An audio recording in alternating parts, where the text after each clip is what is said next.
Jesus!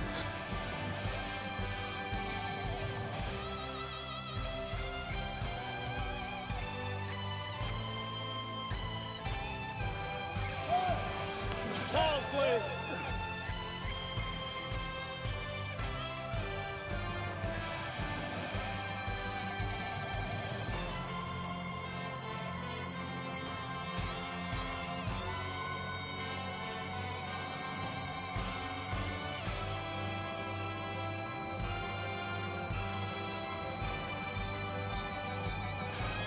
See what happens, Larry?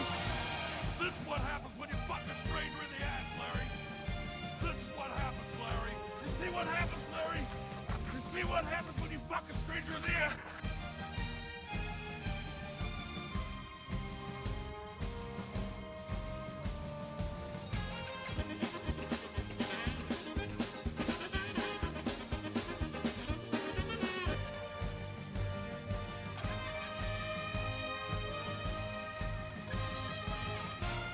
Ken Shamrock, you're just a boy. You're trick-or-treating at the wrong door.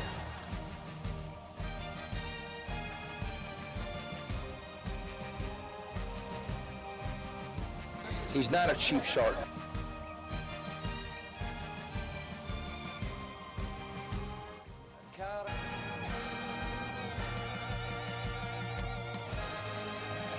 Bad blood.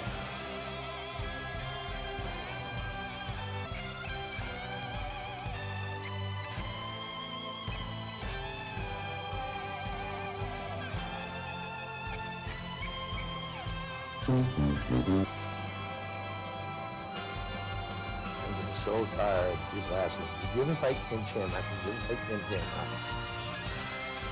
Hey, what's up, everybody? I see we've got Nathan Jones's bald head is here. What's up, buddy? Jonathan Was Wrong is here. Diego98, Simon Bonzo, Sipu's here. Michael Cromwell, Toppy C. Just seen.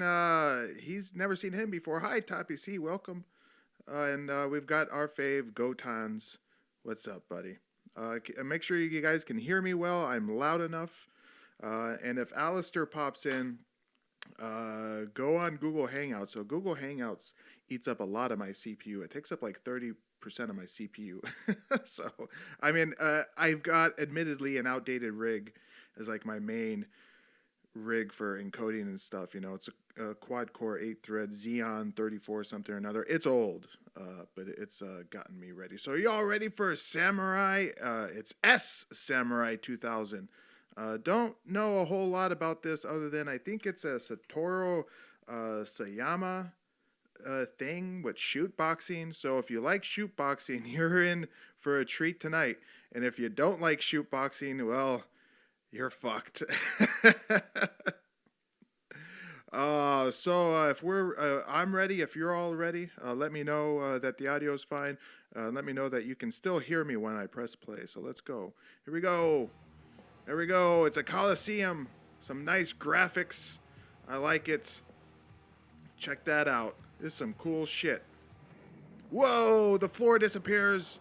And here it comes. Battle Station. This got to be a Satoru Sayama thing. Because he called, unless this was like for the TV, they called it Battle Station and they just played fighting events. So here we go. It's October 22nd, 2000. Can you guys hear the audio? Let me pause it. Okay, because I know there's a delay. You guys let me know that you can hear this audio, because I want you to be able to hear this dramatic opening here. So if I get a thumbs up from everybody once you guys hear this, let me know in chat. Let me know it's all good. I'll wait patiently. I'm always concerned about this, that you guys can hear everything. Oh, and I did get a new line-in cable, so everything should be okay. Thanks, Godans. Everything should be good. I got a new line-in cable. I stopped at Big Lots, and they had one on sale for cheap for $4, so I got it.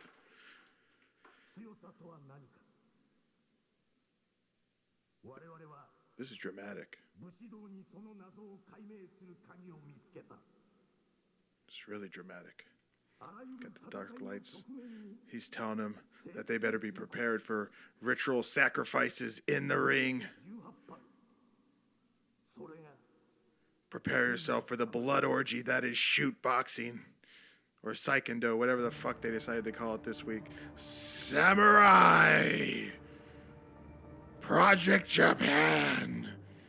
It was me, Austin! It was me all along! Undertaker comes out. Wow, this is really exciting. They made this really dramatic for such a mundane fucking event. Here we go! It's some guy. Look at that. Pretty robe he's got on. Almost reminds me of Minoru Suzuki when he'd come out with the towel on his head. Or he'd come out with his so this this is our parade of fighters. So Peter Angerer, his name is Angerer. So it's Angerer. So he's Anger, but he's Angerer. He's taking on Ryo Sakai, and then we have Ralph. That's the guy's name. Ralph Kochrub taking on Hiroshi Imamura. Yes, nice. He said the guy's name is Togain Tyson. He's taking on Jerry Morris. Wow, listen to this music. This is dramatic. That's Jerry Morris right there. He's just happy to be working. He looks, he's got a hobo cap on. He's very sweaty. Who's that guy? That is Tatsuya Meda. He's got on glasses. He looks bored. That is Yoshinori Nishi. He's going to be taking on Giant Ochai, Takayuki Okada. There's Gianto Ochai. It's funny that I think this is Yoshinori Nishi's last ever pro fight. No, I'm wrong. He would have two more after this. He would appear at the Kashima's Fight series of events. He had two more fights after this. He was pretty old at this point. He was in his mid-40s, so Yoshinori Nishi was really old. These two guys we just saw were Nobuo Uchida and Ryuji Murakami. And then we have Ryushi Yanagisawa. Wow, Ryushi Yanagisawa, Pancrase Giant. He's taken on Ibrahim Meghamedov, who's a Russian, obviously. Gotan's asked, which ones are wrestlers? I don't think there's any wrestlers in this except maybe Yanagisawa. And then this is our main event there. That is Kenichi Sato. He's taking on Gabe Lemley. I think that's it right there. Is that Game Lemley? I don't know. The only guys I really know in this are Yanagisawa, Yoshinori, Giant Ochai, and that's about it. I don't know who the rest of these guys are. So it's shoot boxing. Wow. Prepare yourselves. Oh, who's this? Look at this guy. Oh, he bows. His eyes are really close together. His face is kind of squished. Elmax says Meghamedov, probably from Dagestan. You're probably right. This guy looks very smart in his suit. Samurai Yudu.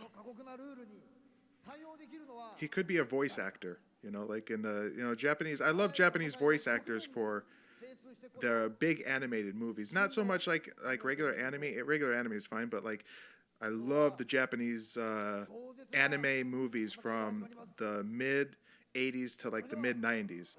Great voice actors. I love watching subtitled Japanese anime like Vampire Hunter D, and that's about it. I could say Akira. Everybody knows Akira. So here we go. We got some pre-fight stuff going on. This I hope this is 5 hours before the event starts, because there's fucking nobody there. Oh boy. So this is our commentator. I think we're going to be treated up. Who's that? That's Akira Soji. He's on commentary, and this guy looks vaguely recognizable, but I don't know who it is. Jonathan was wrong. He says he's back. Welcome back, Jonathan was wrong. There's Akira Soji. He looks very happy. He wasn't doing a whole lot around this time besides fighting in Pride and mostly losing.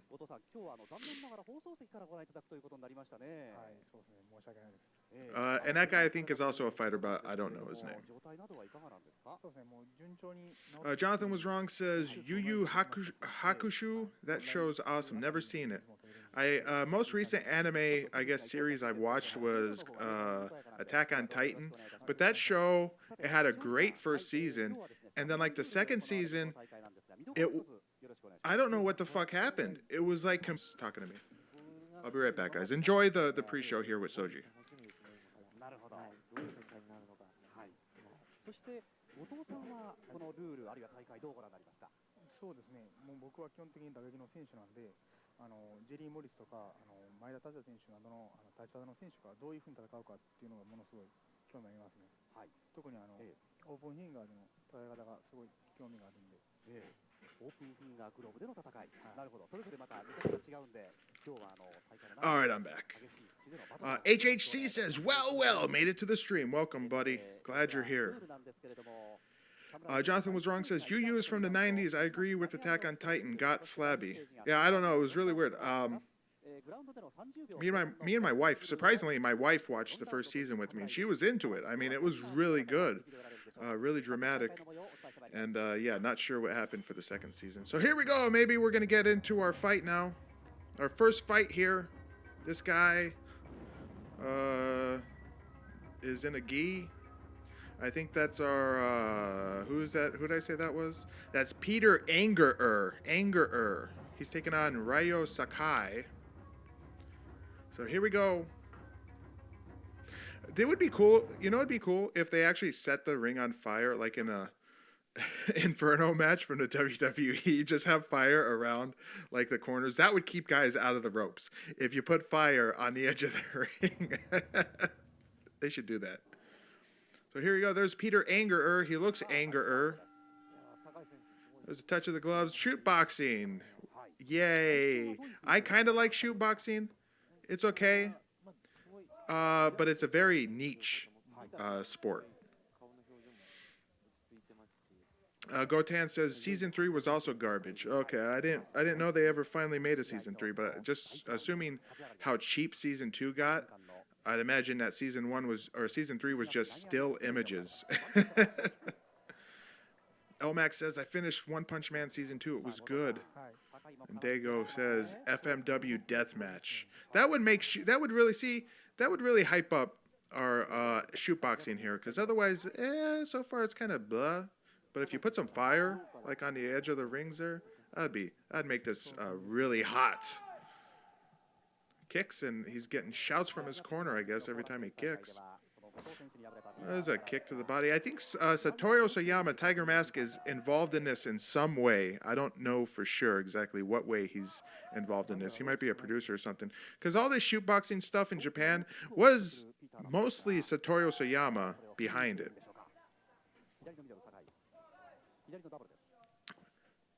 I'm watching my cat. She's trying to attack something. What is there, a mouse over there? She's just going crazy. I think she's seeing things. Well, there's a spinning back kick.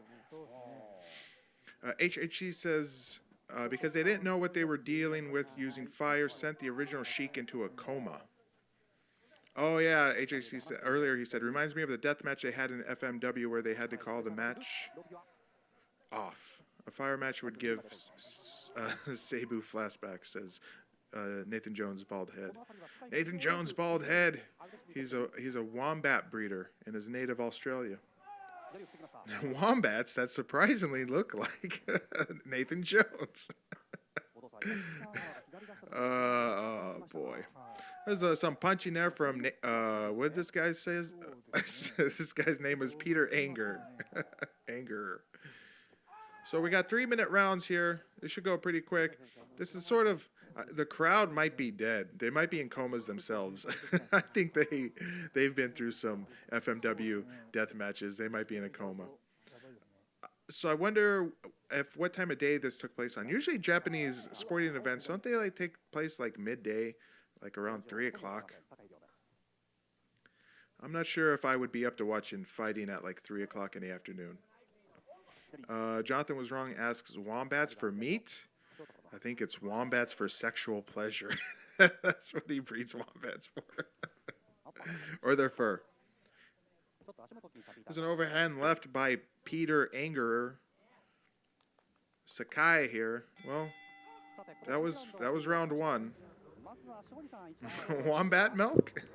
That says Jonathan was wrong. Elmax said, whatever you do, don't eat Chinese bat soup. Yeah, whatever.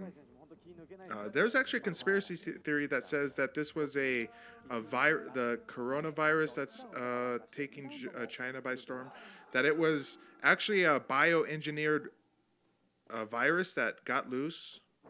Or no, they were testing on animals like bats and whatever, and then instead of like destroying the animal corpses that had the virus, whoa! He just tripped him right there with that kick. Nice job. Instead of destroying the dead animals, they just took them to the Chinese meat market,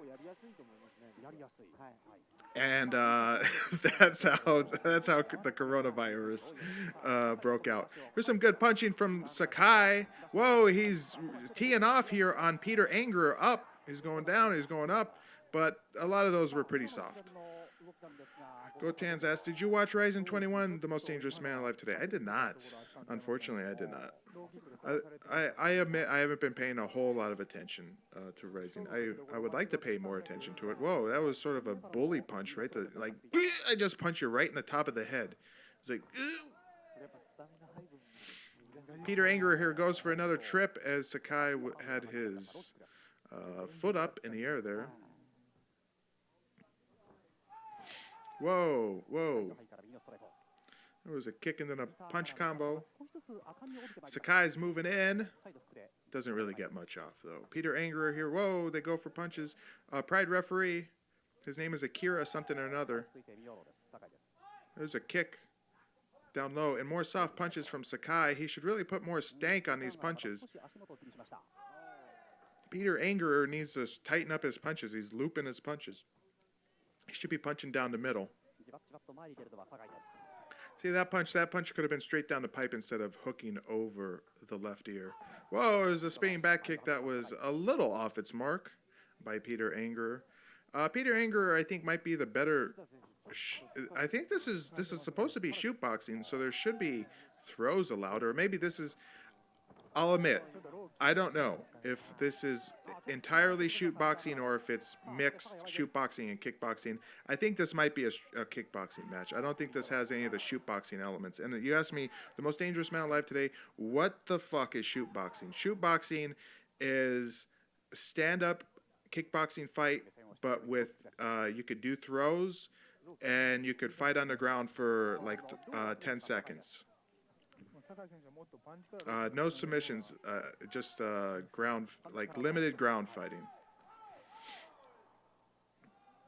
Jonathan was wrong. Asks the question, as I said it. Is this all kickboxing or mixed? There's no mixed fights in this. It's all either kickboxing or shoot boxing. I think this one is purely a kickboxing bout. Neither one of these guys is... I mean, they're okay for kickboxers, but they're not like amazing kickboxers. Whoa, he rolled with that punch. Well, round 2's in the books. I think we have one more round. Check out the corner of Peter Angerer. I actually had I was tempting fate last night. So my wife was hungry. It was around dinner time. And I said, well, let's go get something to eat. Or I was going to go pick something up. So we had decided on Chinese, like a Chinese to go or whatever. So I was going to go to, the best Chinese place in the area. But then I was going there. There's another Chinese place, like on the way. And I looked and there was like nobody in there. I said, you know what I'm going to help him out here. What are they doing? Taking his gloves off? Are they switching his gloves? Is he switching to grappling gloves? Whoa, wait, rule change. Hold on. Okay, so now this really puts an interesting spin on this event. If this is how the fights are. First 2 rounds, kickboxing. 3rd round, mixed fighting, mixed martial arts. If it's that, this is going to be awesome. So anyway, this Chinese place, it's been there for a while, But man, it was like a Saturday night and it was dead empty. And I said, you know what? I'll patronize the place. I'll give them my business. It's kind of like it's a Chinese buffet with like a really small Chinese like pre-made buffet. The rest of it is they have like assorted meats and vegetables that you bring to a guy, and he'll like make them on a hot plate, like right there, like one of those big hibachi. It's like a all-you-can-eat hibachi, and you pick your own meat, you pick your sauces and whatnot, and they have like a really small area for like General Tso chicken or sesame chicken, you know, crab rangoon, you know, the staples of Chinese food, like buffet. So I got 2 buffets to go. I was happy with it. I got I brought the hibachi stuff up, and he made noodles and some meats and stuff like that. I was happy with it. I thought it was good. My wife did not like it. She turned her nose up at it and said, I wish you just would have went to the other place.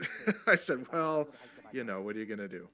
So they're switching Peter Anger's gloves here for some open palm Pride style gloves, and it looks like Sakai's gloves have also changed. Wow. So if the final round is just going to be strictly mixed martial arts, this is pretty cool. Weird. Very weird.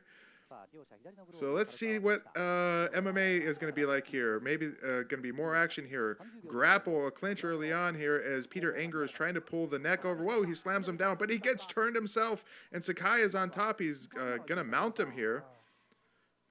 He is going to mount him if Peter Anger rolls to his back, or if Sakai can pull him to his back. He's doing little hammer shots here, right on the ear, busting up his ear. Peter Anger does kind of roll to his back, and Sakai's on top and mount. He's going for punches. Peter Anger is trying to cover up here. These are kind of soft, but they're still effective enough. He should be trying to punch up underneath the arms, right through. The ref says a break. So, what? That's it? Okay. So, the rules. What are the rules? It looks like there's only a limited amount of time. So this is like the shoot boxing rule. Except instead of using the shoot boxing gloves, they're using MMA gloves. But the shoot boxing rule is once it goes to the ground, you have like 10 seconds to do what you're going to do, and then that's it. It gets stood up like immediately, no matter what position you're in.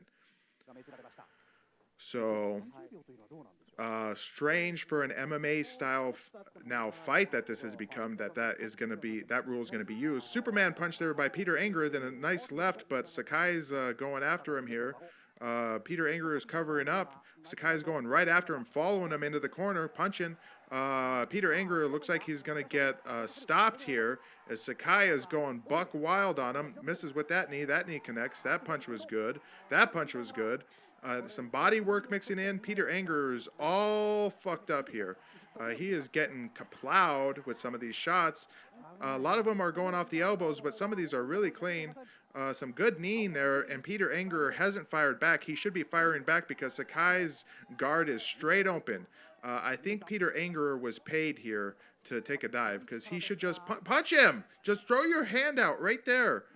Just hit him in the face. He's not even thinking you're going to punch him back. This is horrible. I mean, I guess the action's good, but, like, what is Peter Anger? Yeah, punch him. There you go. You let him wear himself out. Maybe he's playing possum. Now he's going to beat him. Go, Peter Anger. Show him how angerer you are. He's trying to punch him here. Now Peter Anger is going for the kill with these really looping shots here. He should, again, tighten up his punching. Straight punching, boys and girls. Straight punching. There's a kick from Sakai. Peter Anger still looping his punches, thinking that that's going to deliver a KO blow. He says, come on, punch me, Sakai. So Sakai goes forward and punches it towards his dick. They exchange a punch there. They exchange a punch again. I think Peter Anger got the better of that one. Sakai has clinched him with knees here. These knees are kind of bad. Sakai's kneeing is not that good. Both men look tired after that, but I think Sakai's going to be more tired because he's been doing all the work. He just punches Peter Anger right in the forehead, kicks him again. Oh, that was a good slug right there from Peter Anger, that left, and Sakai backs up. Oh, that was a good round. That was entertainment. Let's check in on the chat. Diego says 3-stage MMA fight. Final stage is deathmatch. So here we go, round 4. So it looks like we get 2 rounds of shoot boxing or kickboxing and maybe 2 rounds of MMA. Hold on. So if this is a 5-round fight, it could be 3 rounds. I think Diego might be right over here. Diego says 3-stage MMA fight. Final stage is deathmatch. I think they're just going to take off the gloves and they're going to be given knives after this. One gets a knife and one gets a hammer. You get, like, they flip a coin to see who gets to pick the weapon first. Knife or hammer. Whatever weapon is left over, the other guy gets. So anyway, let's play. Yeah, Nathan Jones also says the next round might be a damn ladder match. Helmax says, where is everybody from, by the way? Sweden here. Okay, says Gotans. Nathan Jones says, USA. Diego's from El Salvador. Jonathan was wrong, is from Northeast Coast America. Elmax says some Spanish, I guess. And Diego responds. And they're talking Spanish. I see Jesus is mentioned by Gotans. So you guys just talk amongst yourself here. So Sakai is going for body work and then straight shots. That's some good punching from Sakai, although it doesn't seem to be really hurting Peter Anger here. Ooh, he gets a nice uppercut. Sakai's covered up. This is like a straight kickboxing match, but with MMA gloves. Which I like. I do like that. But I think that might be detrimental to the mental health or the brain health of fighters if they just had MMA fights with no ground and just stand up using MMA gloves. Jonathan was wrong, says, see, he didn't even try to pronounce it. I'm not sure what I didn't pronounce. There's gentlemen's combatives. Hey, Alistair, jump on, although it's going to suck up my CPU here, jump on Google Hangouts. Let's see if we can get Alistair in. If you're up for it. If you're not up for it, I totally get it. We can talk. We can talk, buddy. Sipu says he's from Italy. Oh, no, reminds me, I got to make Sipu an admin here. If I didn't add you as a moderator, you let me know in chat. I'll add you as a moderator. Just a bloke. He's here. He's a moderator as I listen for confirmation from Alistair if he's up for if he's up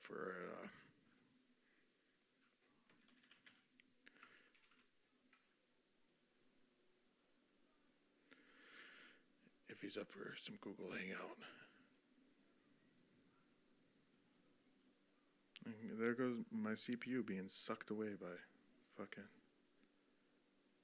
jacking up my CPU. I don't know if you can hear it in the background. The fans instantly turn up in speed. Hey friends, at work today. Okay, so no Google Hangouts. Okay. Anyway, this you'd be really interested for this, buddy old pal. Is that this first fight here of Samurai, the first 2 rounds were kickboxing, and then the second rounds, in between the second and third round, they took the gloves off and they switched to MMA gloves. It's really strange. So anyway, that guy you never want to meet is here. Buttfuck, middle of nowhere, boonies of Tennessee, he says. That's where he's from. So I don't know if this is going to be the final round or if between the 4th and 5th round they're going to, again, change up the style. And I had said they might switch it up to take off the MMA gloves, and then the fighters get to choose between a knife and a hammer. Bozo says he's from England. We all know Alistair's from Australia. Interested to hear how Australia is going. Last update from Alistair was that there was a lot of rain, and so I guess there was flooding after the horrendous fires. There's a kick down low. I think Peter Angerer here is bleeding from the side of his nose, below his eye, or maybe his eyebrow. So Sakai has cut him here. And Peter Angerer slugs him with a left.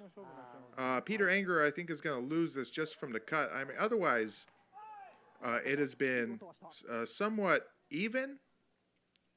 Sakai did have a really good flurry where Peter Angerer was against the corner for quite a while in round 3.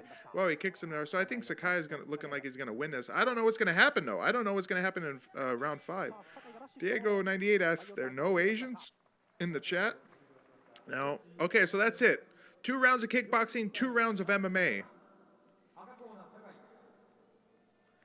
Sakai.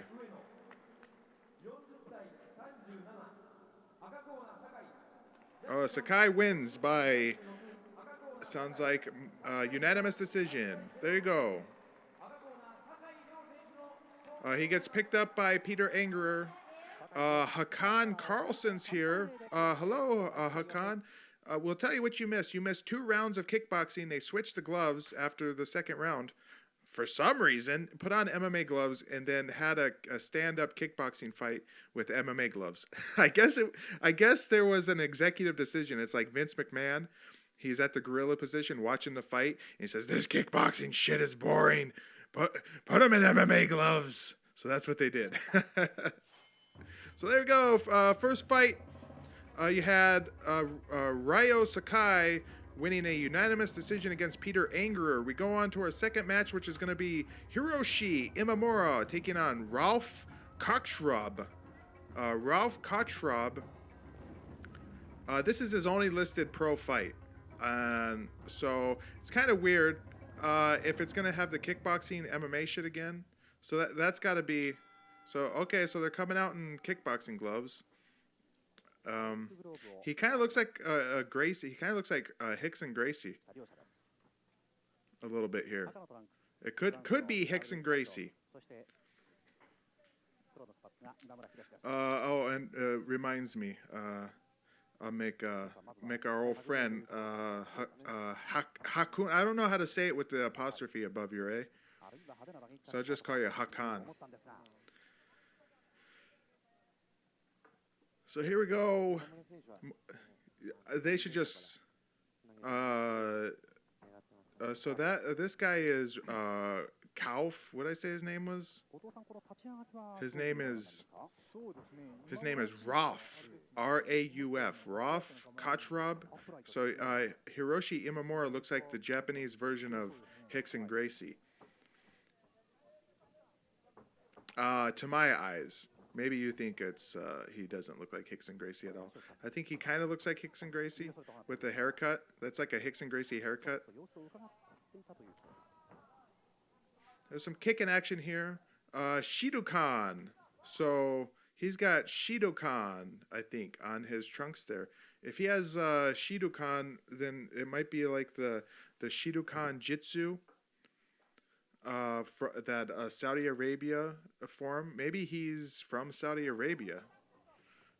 Is Ralph Kochrub? That might be a Saudi Arabian name. I don't know. So Elmax says Hakan pronounced more or less like Paul. So it's Howl, like Paul, but with an H, like Howl, or does it just sound like Paul? So instead of Hakan, it's Paul.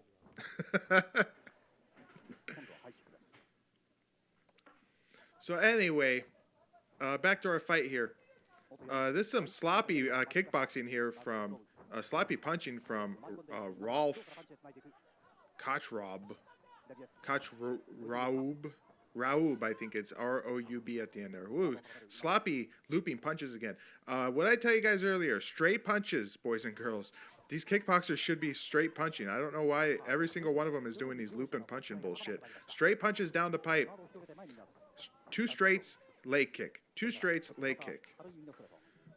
These aren't working. They're like hitting the guy's elbows. He's kicking like crazy. His guard is way open.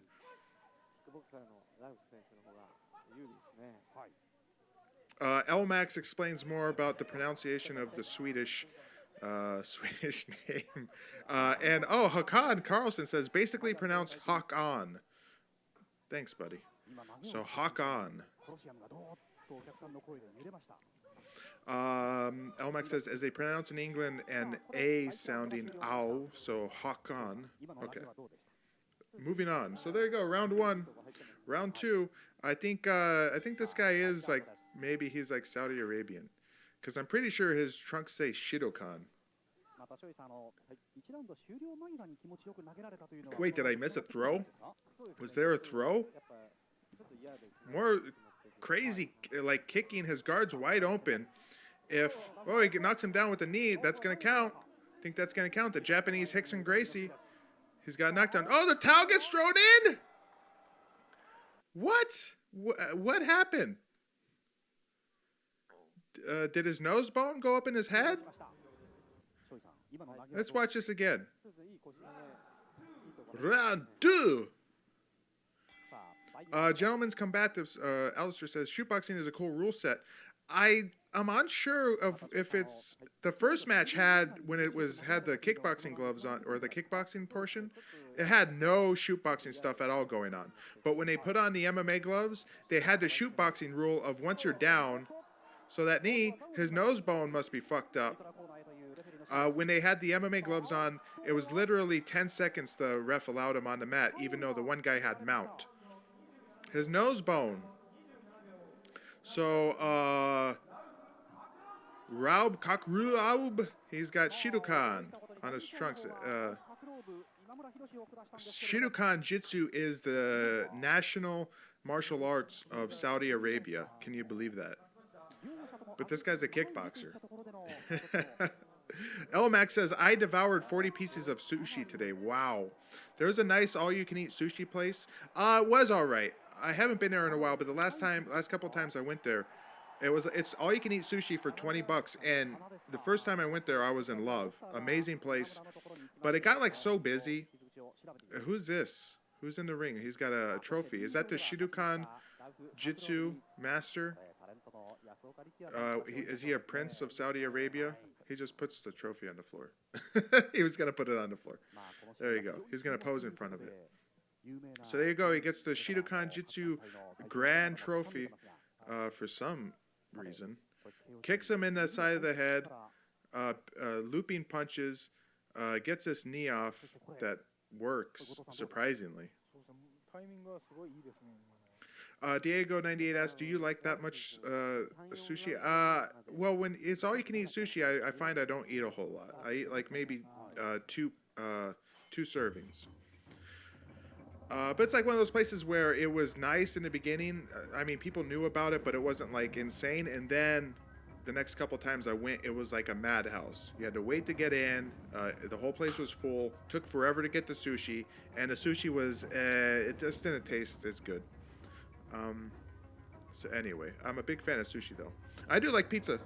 I like pizza too. Jonathan was wrong chimes in. I like pizza. Elmax says Sweden is expensive. So are you saying sushi is expensive in Sweden?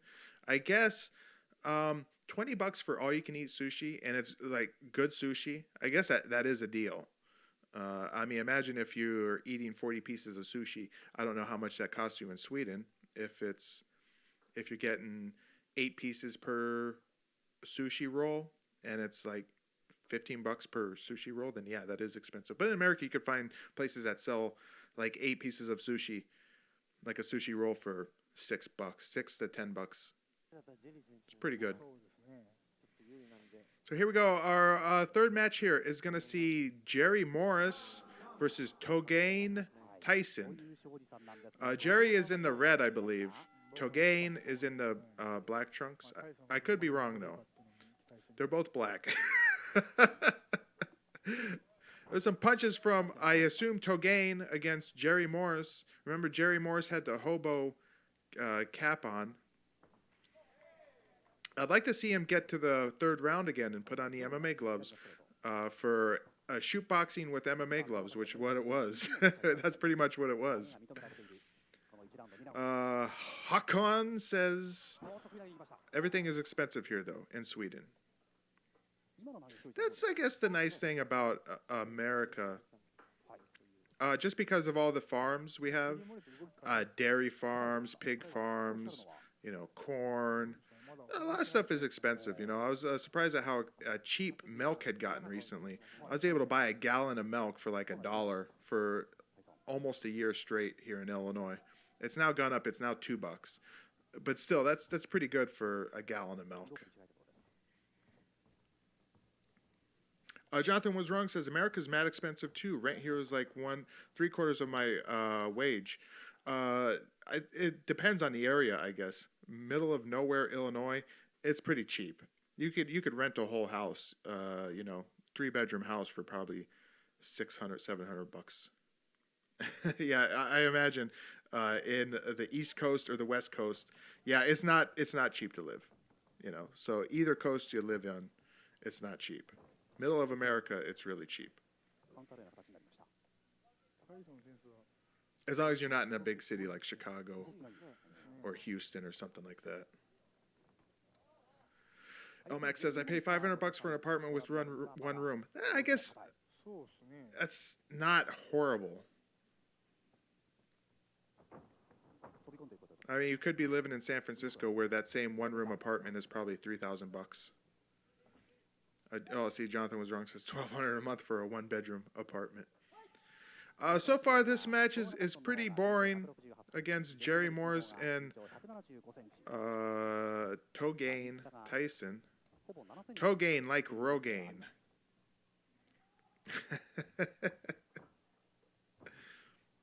Some kicking here from Jerry Morris. Not really effective. Togain tries to go up to the middle of the body. Now he's kicking and punching. He's got Jerry Morris backed into the corner. Jerry Morris has the same color scheme as the samurai turnbuckle there. The corner. He's got red and yellow, just like the corner padding there. There's an uppercut, kick, another kick, a big swinging punch there from Jerry Morris.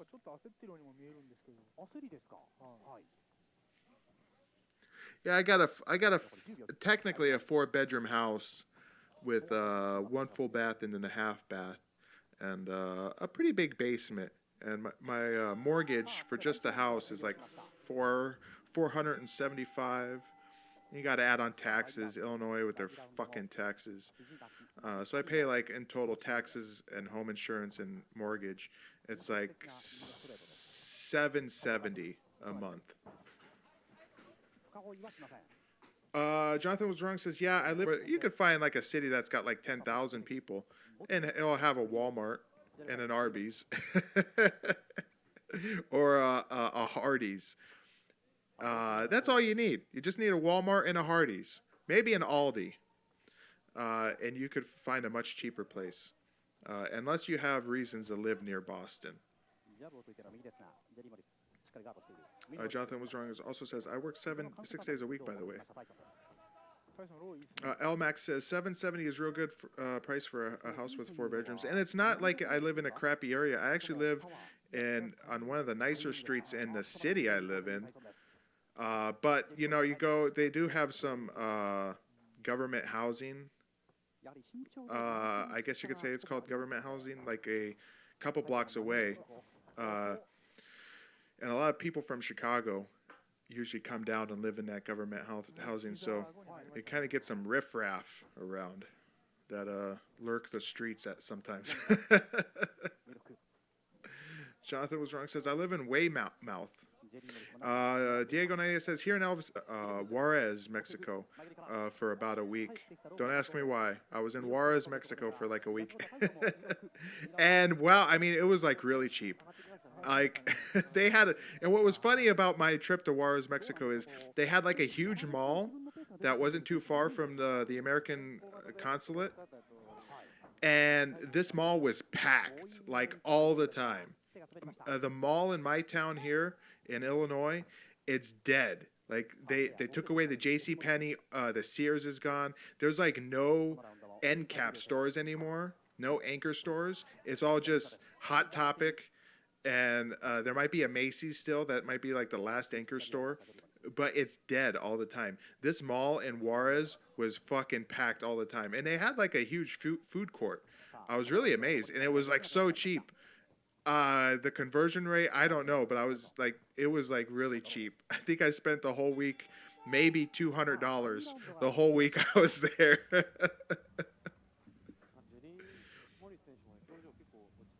That's right across the border. Juarez is like right across the border from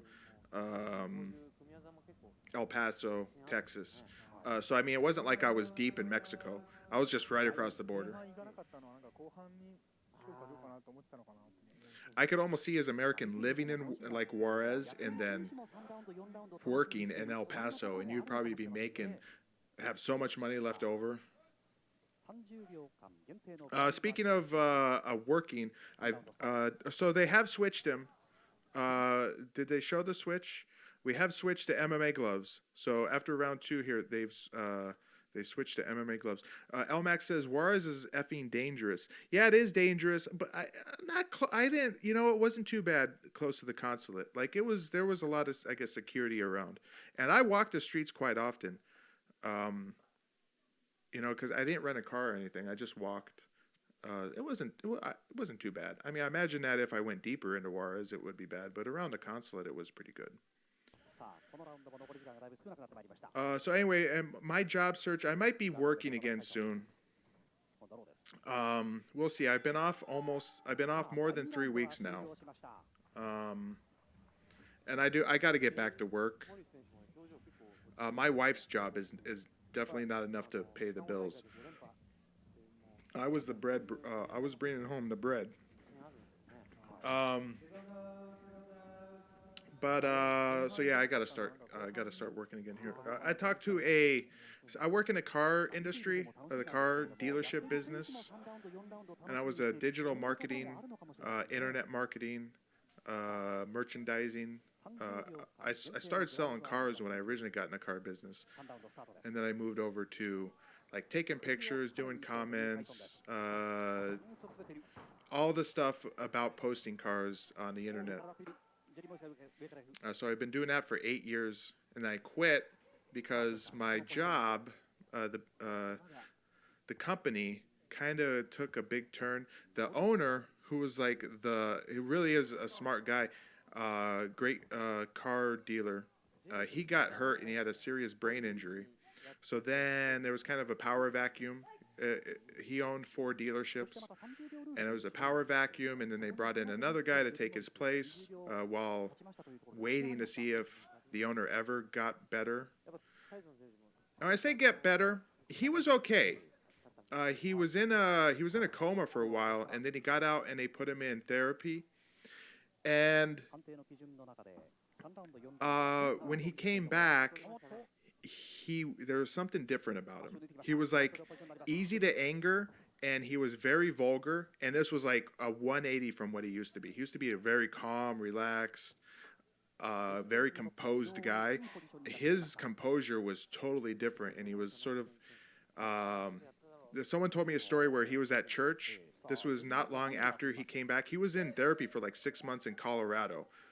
Maybe he was doing the funky weed as therapy for 6 months, but he came back, and someone told me he was at church, and there was a lady sitting in front of him, and he told her, "What the fuck are you wearing?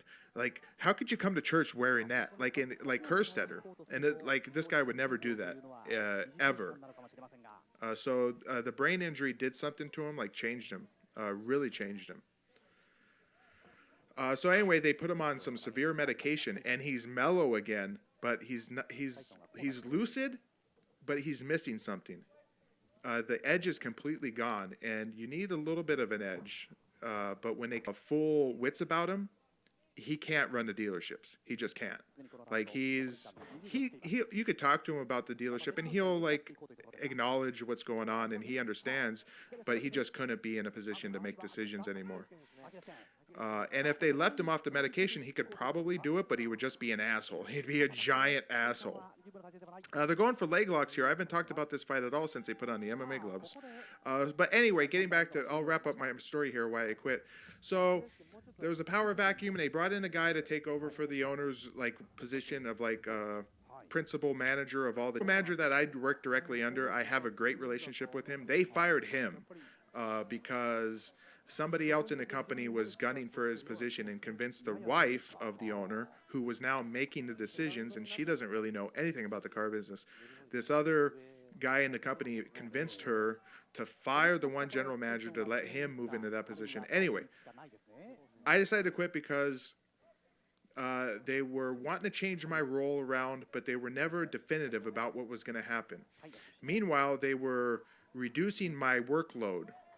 I would be happy to just sit around and take a paycheck, but I would know that wouldn't last forever, and eventually something's going to happen. So I decided to quit on my own terms. And I got kind of pissed off when they told me that they were going to bring in an outside company to do some of the work I was doing. I'm like, that's a terrible mistake. Why would you pay an outside company when I can do this stuff, or I do this stuff? So I quit, like on the spot. I just walked out. So, the general manager I used to work under, he's moved over to another dealership, and I talked to him. And I might go work with him at another dealership shortly here. I had a meeting with him on Thursday or Wednesday. It might have been Thursday. So I had a meeting with him on Thursday, and he tried to call me yesterday, but I didn't have my phone around, and he said he would call me today sometime. So we'll see if that happens. But it sounded like it was a positive phone call. So. Let's see, chat. What's been going on? Jonathan Was Wrong says, the most dangerous man alive today is super Midwest white bread corn boy. Why? Why did you say that, Jonathan Was Wrong? Gotan says, he is Mexican. All right. Awesome, Gotans.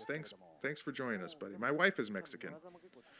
Jonathan Was Wrong says, listen to him. Haha, I love his silly butt, though. Brain damage is a weird thing, Jonathan Was Wrong says. Diego98 asks, do you have a university degree? No, I never went beyond the 8th grade. So, I have a GED. Actually, I kind of have a GED. So in Illinois, you can take the GED courses, but then after you pass all your GED, there's like 4 courses. You have to go and take the Constitution test. You have to go and take a test on the American Constitution. I didn't study at all for the 4 courses on the GED, and this being I haven't been in school since the 8th grade, and that was, 25 years ago. I went in, I did every GED test, and I passed them all. I never thought I would pass the math test. I figured I could bullshit my way through the other tests, like the social studies, the reading, and the science. I knew I could bullshit my way through those. I never thought I would pass the math test. So I passed them all, and they said, okay, you can get your GED, but you have to go take your Constitution test. And that was like 5 years ago. So I got to go take my Constitution test if I want to get my GED. Gentleman's Combative says, so Phineas Gage got a steel bar driven through his brain and his personality completely changed. Well, the owner of the dealership, they have like a lake house up in Wisconsin. And I guess he was leaving a restaurant and he slipped on ice going downstairs and fell right on his head. And it was like very serious. And he was in a coma for a while. And then he got out of the coma. And I mean, it was months and months. And he was like literally in Colorado for 6 months in therapy. He's doing okay. He's let himself go. He used to be a pretty fit guy. He's like maybe pushing 300 pounds now. And it was funny because he would always dress nice, and then there was multiple times I seen him like just wander into the dealership, and he's wearing shorts and a t-shirt and flip-flops, and looks like he just doesn't give a damn. And there was a couple times where he had called up the dealership. This was before they put him on like the severe medication, whatever they put him on, lithium. I don't know what they put him on. He called up somebody at the dealership and said, "Come pick me up," because he wasn't allowed to drive anymore. There was a slam from this guy in them hot fire trunks. He told somebody from the dealership, "You better come pick me up right now. I want to come to the dealership." So the guy went and picked him up, and the owner was just like running roughshod over everybody. He was like so angry. And then the wife like chastised the guy that picked him up, and told everybody at the dealership, if he ever calls, don't ever go and pick him up from the house. He's to stay there. Oh boy. So anyway, this fight here, who we got? We have Tatsuya Meda taking on Jet Hijikata. Not sure who is who. I think it's this guy Tatsuya has the long hair. I think I commented when they did the Parade of Fighters that he needed to get a haircut.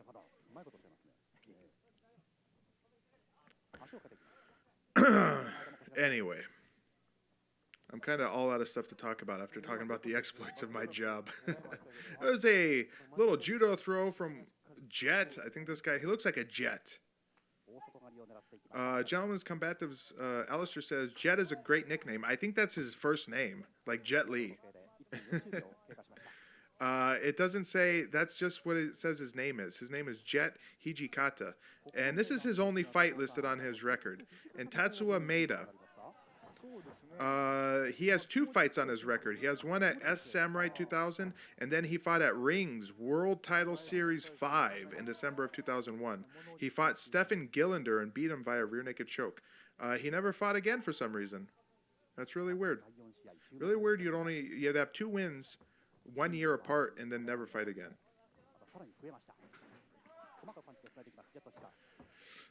He's interesting that he's wearing a karate gi pants and a belt. And Jet here, he's got the fire spandex on. Nice mix match here. And he also has on like wrestling booties, like wrestling shin boots on. So this is definitely a Satoru Sayama style event. Kind of a weird, you don't know what the hell's going on. I don't think whoa, look at that judo throw. And again, I guess in shoot boxing, if you do a throw, you can't fight underground. Whoa, spinning back fist. Oh, he's out. So I don't think that's Jet in the red trunks. I think that's Tatsuya. Just judging by the spoilers here, I think. Fights off. Or the bell rang. Okay, so maybe it wasn't Jet. I don't know who's who. But that was a great spinning back fist. Let's rewind it because I don't think they're going to show a replay here. So I guess there's no ground fighting after a throw in shoot boxing. You can do a throw, but you can't fight after that. And watch this spinning back fist. Really, oh, smacks him. Jonathan was wrong. Says spinning shit for the win. He rung his bell there, but he's saved by the bell. Gotan says jet because he goes down like a jet. Like on 9/11? Is that a 9/11 joke, Gotan? Look at his manager. Did you see this guy's manager? I went back too far. His manager looks like a Yakuza mobster. Look at this guy. He's got the water. He might have, a gun in his back pocket saying, if you don't win this fight.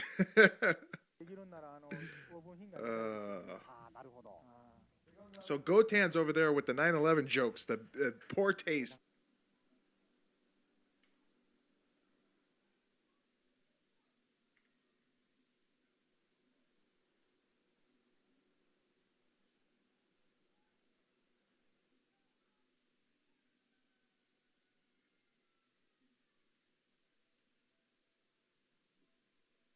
Everybody, are we back? I hope we're back.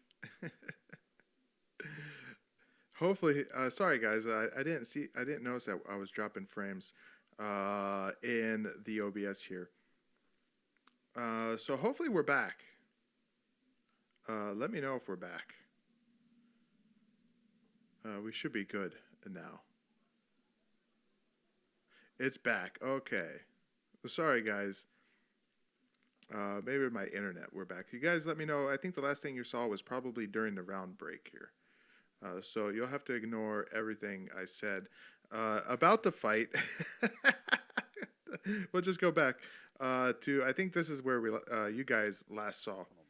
I noticed too late that you guys were saying it was freezing. So here we go, round 2. And I also figured out who's who. So Tatsuya is in the red and Jet Hijikata is in the gi pants with the belt. So I don't know anything about Diego Sanchez's manager, by the way. I don't know what you guys are talking about. You'll have to fill me in. Also, I'm curious about, Alistair said Diego's been grifted twice in his life. He was grifted once? What happened? Please explain. So here we go. So Jet is going for a kick. He gets caught and he gets thrown down. He's just getting he's really outclassed here. I can see why he only fought once in his career. This other guy, Tatsuya, he looks pretty good. I don't know why he only fought twice in his career. He goes for a kick. Jet goes for a trip.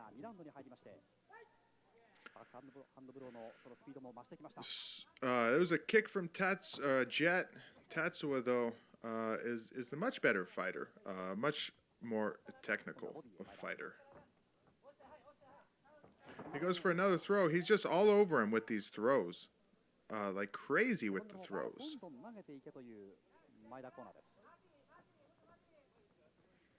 He's going for punches here. Tatsuya, like I said, not really a good fighter. He goes for a spinning back kick that connects. That's surprising. He doesn't have any confidence, though. He looks like he kicks him right in the ass there. That was a toe kick right to the ass.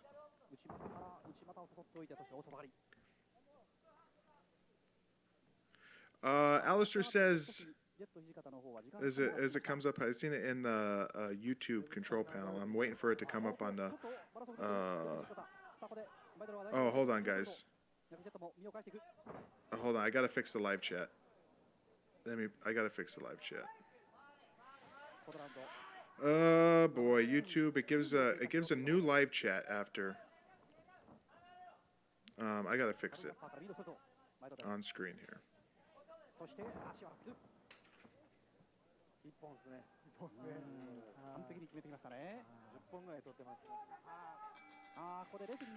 And the chat should work again here. Let me refresh it so I can see what you guys are saying.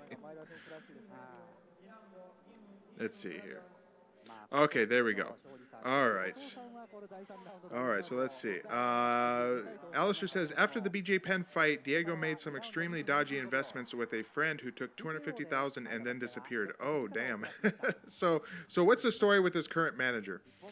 So the winner was Tatsuya Hijikata. The other guy, or Tatsuya Meda. Jet Hijikata was the loser. Our next fight is going to be Yoshinori Nishi, Old Fart, taking on Giant Ochai.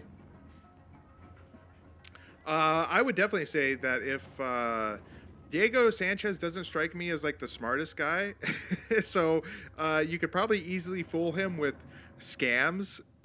Like he would probably give money to a African prince who needs to use your bank account to store some money.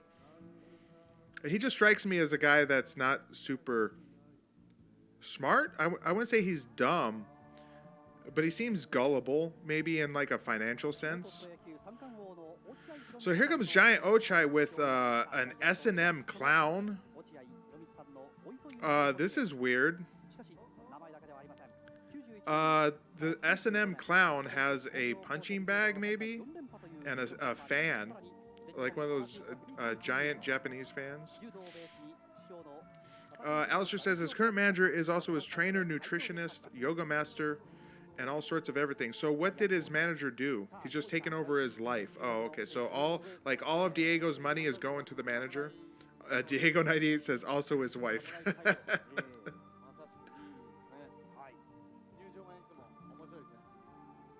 Well, that sucks. You know, I know Diego Sanchez has fought a lot.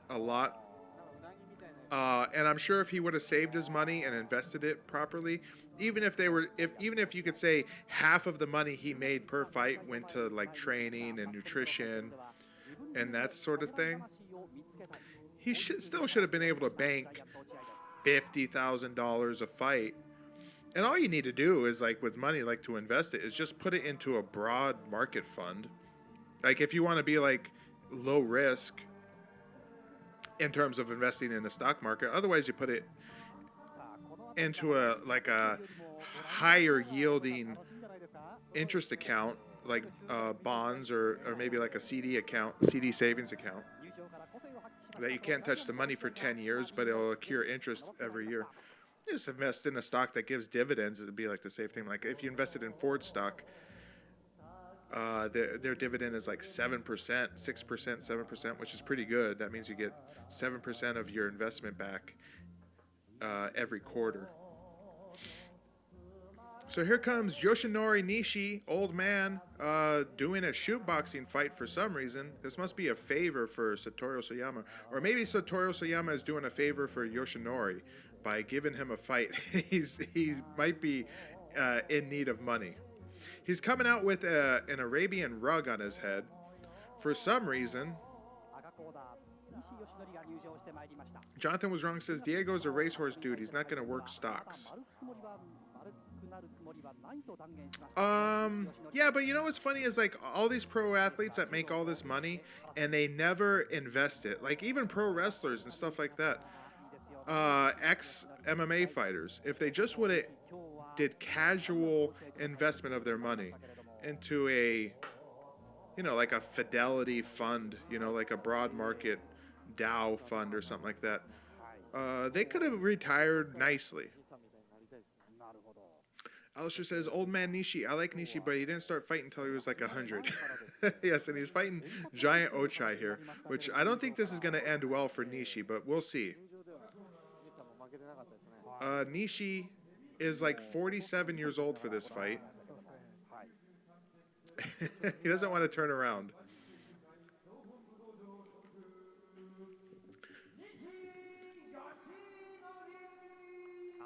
So myself, I've dabbled in investments. I started investing in like straight stocks like maybe 6 years ago, and I did really well straight out of the gate. But then I did stupid. I've learned two rules, which I often break even today. But the two rules are only invest in industries that you know or that you've researched and that you know a lot about. And you really need to spend time following a stock to understand its movement and understand its financial results and like how well it usually does per quarter. You should, before you invest in any stock, you should really kind of be familiar with it. And also, you haven't lost any money until you sell. Even if a stock goes down, you just technically haven't lost money until you hit the sell button. So, and I've seen stocks that have dropped a lot, and I've almost like shit my pants, but I held, and then they returned, they came back, and I was able to break even or make some money on stocks. But I made I got lucked out. I had invested some money in the Habit restaurant chain.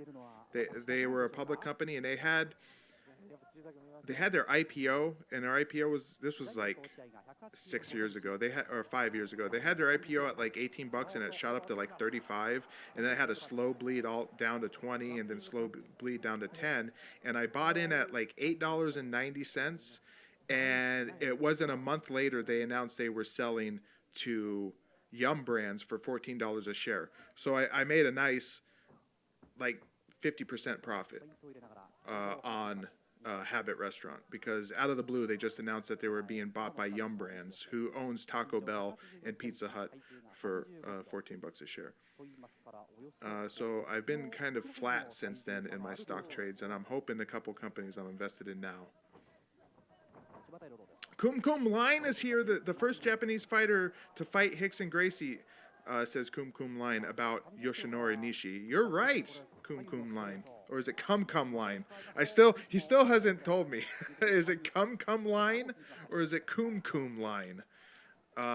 You'll have to tell me if hit number 1, Kum Kum, if it's Kum Kum Line. But if it's Cum Cum Line, put number 2 in the chat. Just push number 2 if it's Cum Cum. I want to be able to call you the right name. And Diego, there is your first Asian to join the chat. We have people from all over the world: Sweden, Australia, England, South America. Jonathan was wrong, says cum. I don't know. It might be cum. It could be cum. So Giant Ochai here hasn't destroyed Old Man Nishi yet. He's got a very hairy back. Giant Ochai is looking very fat here too. I mean, really fatter than usual. Jonathan was wrong. Says he escaped my basement. Kum? Ochai's gone headhunting there. His trunks are too small for his ass. You can see his underpants. So here we're in the corner. Hicks and Gracie is in the corner. It's not Hicks and Gracie, but from one angle that looks like a Hicks and Gracie when he wears his ball cap backwards. I can see he's a Japanese man, but let's just pretend Hicks and Gracie. Can you believe it? Hicks and Gracie is in the corner of Giant Ochai. Oh boy. Alistair says, "I'm Kumin." That's not Hicks and Gracie. Let's go, Nishi. Nishi's in great shape for being 47. He's got to be on some sort of back alley supplement. He maybe not. Maybe that's just his typical physique. But he looks great for 47. Trip and takedown there by Giant Ochai. He's got really stumpy legs. Have you noticed about Giant Ochai? He's got stumpy legs. He's like all midsection. Like his torso is very long. And he's got like the little stumpiest legs you've ever seen. And also a very hairy back. I'm patiently waiting to see if this match will go to... And once again, Kum Line does not respond when I ask him the correct way to say his name. He comes in, he drops one single thing in the chat, and then he's gone. So according to Sherdog, this match went 0 rounds. So I don't know if it actually goes into the MMA glove rounds. We'll have to find out. I'm anxiously awaiting to see if that happens, though. Diego98 says, I think it's Kum. That's my first thought. That is my first inclination, is to say it's Kum, but I could be wrong. And Alistair says, the mystery shall remain. He comes in and he did the same thing last stream. He comes in for one time. He just says one thing in the chat, and then he never talks again. So he shall be Kum, because saying cum makes me kind of feel strange. Jonathan was wrong, says he's cool Japanese. I guarantee he was smoking a cigarette. So it looks like we might actually get to our MMA glove rounds. Hakan says it's Kum. I will not stop talking about it until everybody has chimed in with what they believe. Everybody in chat needs to give, is it cum or Kum? Let's get a poll going. Just type Kum or cum in chat, and we'll whatever the poll in chat turns out to be, we'll stick with that. I just feel dirty saying cum line. So we're heading down to 15 seconds here, and we're going to get to our MMA gloves portion of our match here. I don't know if this is called shoot boxing anymore, or if this is just some freaky style that they created where they changed the gloves. It seems really weird. So here we go. It's time for the MMA gloves. They've got them on through the magic of editing. They teleported. Time travel. Gotan's Khan. What happened, Gotan's? What did you just? Did you create a new account? Gotan's. You used to be a moderator. Did somebody take away his moderator?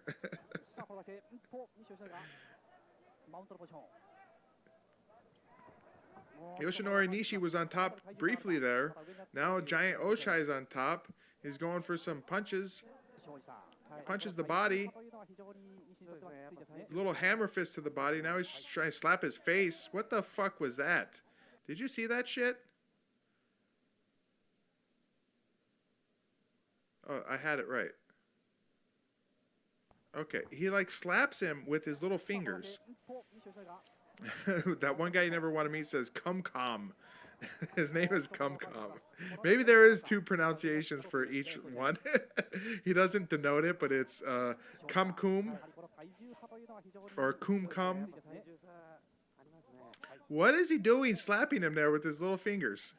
And Gotans, what did you do? Did you change your account? Why aren't you a moderator anymore?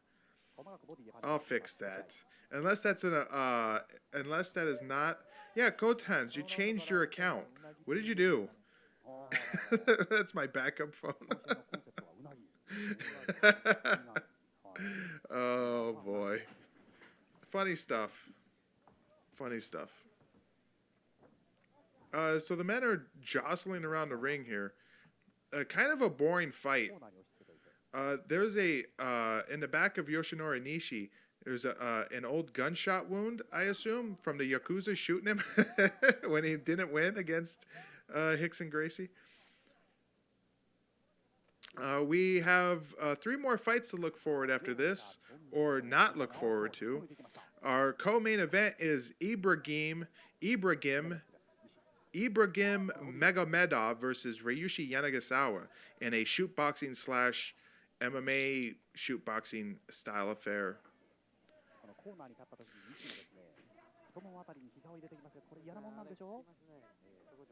We're stuck in a corner here, and Nishi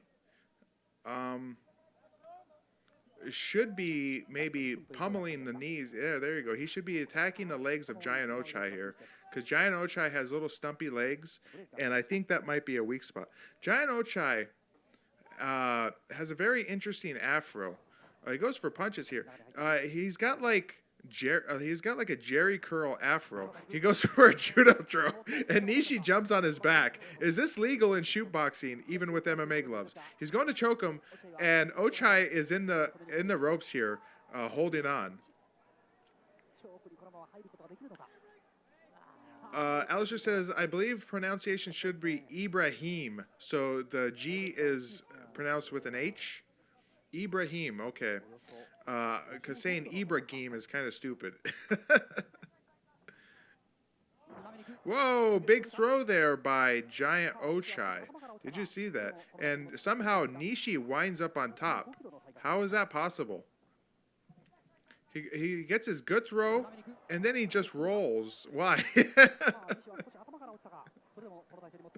Alistair calls him Giant Lump of Shit Ochi. Oh God, he is shitty. So we're gonna head to round 4 here. Ochai drinking some water with his afro. He doesn't have typical Japanese hair. Is Japanese hair really kind of frizzy and curly like that? Or does he have a perm? Did he go get a perm? Do they still do perms? My dad used to carry a perm. He permed his hair for most of his adult life. At least as much as I can remember him. So I'm a big fan of perms. I do like me some perms. My dad liked perms. Alistair says, too much focus on getting the throw, not enough on the landing. Elmax says, no, that's a perm. Jonathan was wrong says, it's a sign of masculinity. What, the perm? Elmax says, Japanese have straight hair. So I wonder how much it cost him. Oh, there's some good punches there from Nishi. I think he hurt Ochai. How much does it cost to get a perm? And is it expensive for Ochai to keep up his perm? And guys, enjoy the fight for a second here. I'll be right back. I'm going to go get something to drink.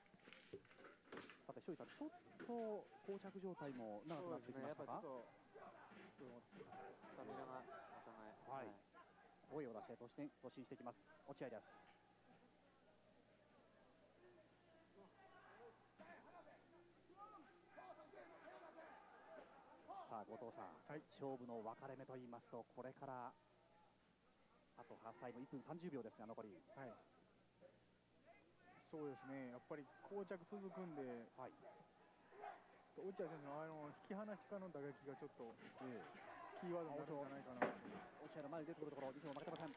All right, I'm back. I also had to check on my son who was chilling out on a couch, and he's passed out. He must have been tuckered out. We went to the park because it was a nice day in Illinois today. The first day since probably December when it's been over 40 degrees. It's about 50 degrees sunny. So it was nice out today. Took him out. One of his uncles got him a Spider-Man bike, and it's got like training wheels on it. And somewhere along the lines, somebody gave him, or maybe I bought him, or his mom bought him, these like Spider-Man glasses, and it's got like half a Spider-Man face and reflective lenses. He put those on. He got on a Spider-Man bike. Still doesn't know how to pedal. He's 3 years old, so I pushed him most of the way to a park that's like a block away, and he just had a ball going down this big slide. And there's some junior high, maybe aged girls who were hanging around the park. And one of them, they were hanging out by the slide after we went to a different section of the playground. And he comes back and he says, "Hey, that's my slide. Get off." And he was calling himself Spider-Man Thomas. It was really cute. So there we go. This fight's over. We're going to the judges. Who do you think won? Nishi or Ochai? Draw.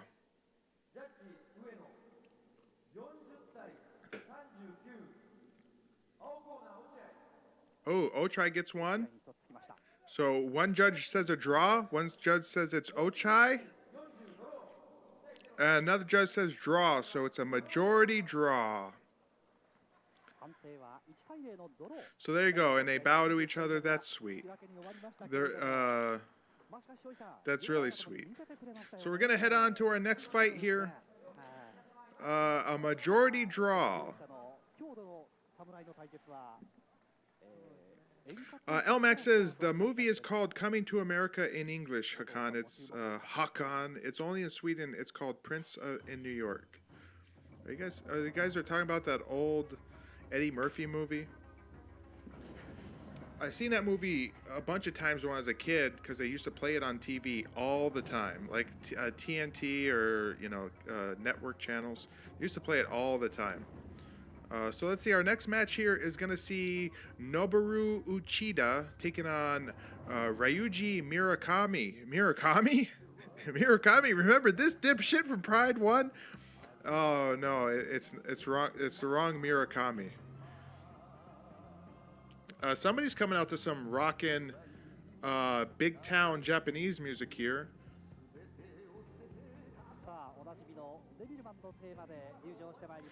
Looks like he's got on a bead cross there. Maybe he's Christian. Come, he's Jesus. Come. Someone tell him in chat.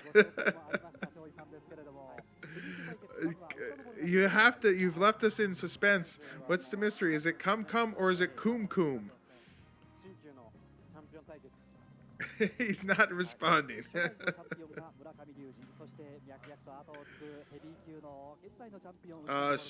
What is the Jesus reference to then? What happened that you guys are saying Jesus about?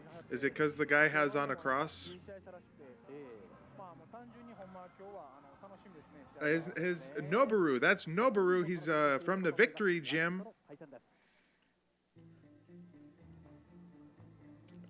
Some more groovy music here. I hope we don't get a copyright claim. I doubt that this video itself will get copyright claimed by any company, because this event was so hard to find.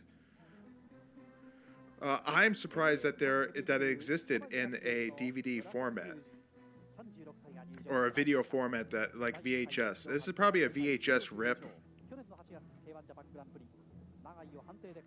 It sounds like it has a VHS hiss in the background, so I'm surprised that this existed in a video format. So the other guy was Noboru Uchida. This is Ryuji Murakami.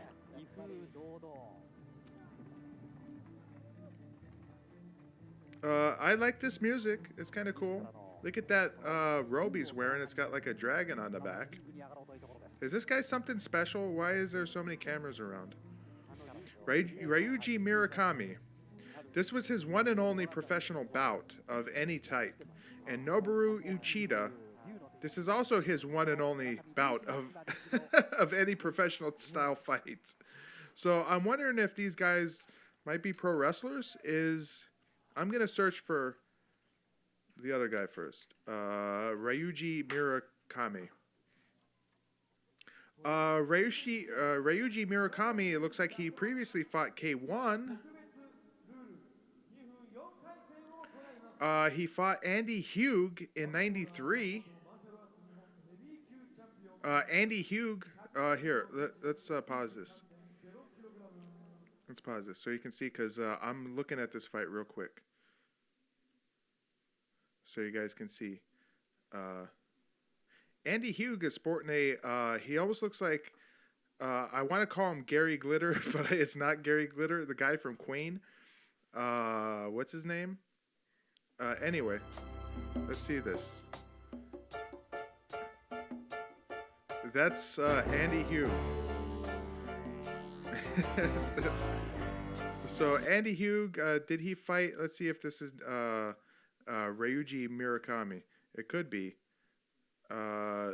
Andy Hugh as the lead singer from Queen. Freddie Mercury. Thanks, Bonzo. Okay, let's put this back. And let's watch the fight. So Noboru here, he might be a karate guy? Noboru Uchida. Let's try and see if we can find any information on Noboru. So Ryuji Murakami had one pro kickboxing bout that I can find. Noboru Uchida.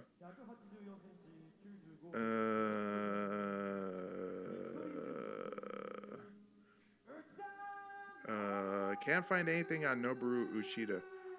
He also fought in K1, it looks like. I'm going to pause it again because looks like, here we go. In 2005, he fought, is this the same guy? He fought Alexei Ignashov, the Belarusian Neen Machine. Is this the same guy? This is not the same, is it? Yeah, it could be the same guy. You know he's got a knee injury. That guy is Australian, sounds like.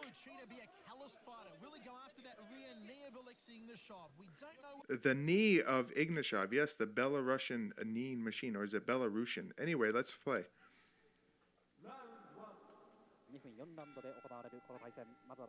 So here we go. So Noboru in the red versus... I've already forgot who's who.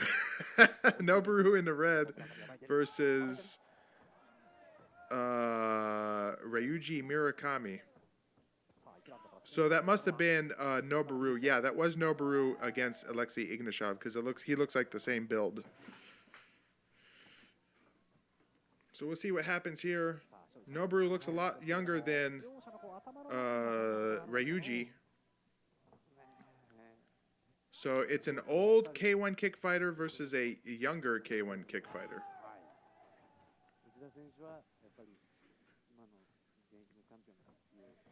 I'm not sure about him fighting in the full gi here. It seems kind of strange. Maybe he's self-conscious about his body. That's why he wore the full gi, because he's an old man.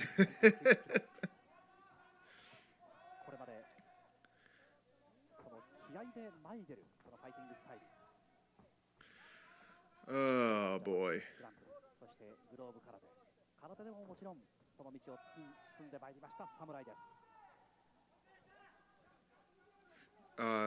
Jonathan was wrong, says Judica? Judica. Maybe he's a Judica. But he's fought previously in K1 against Andy Hugh.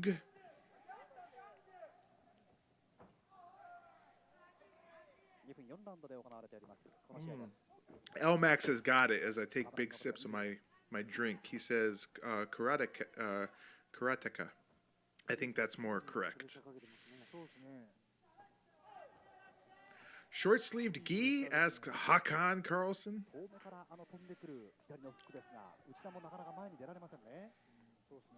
Yeah, it is a short sleeve. Oh, So we're going to go to a second round here. I'm patiently waiting for us to get to the MMA round.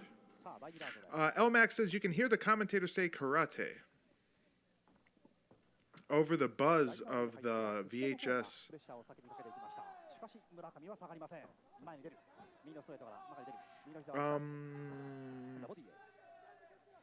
Why does Chatbox have a sound? Browser source. I'm just looking at stuff in OBS here, Streamlabs. So there's Neen in the corner. He wants to be Alexei Ignashov with his knees there. Yeah, Shotokan or whatever. Ha ha ha. Says Jonathan was wrong.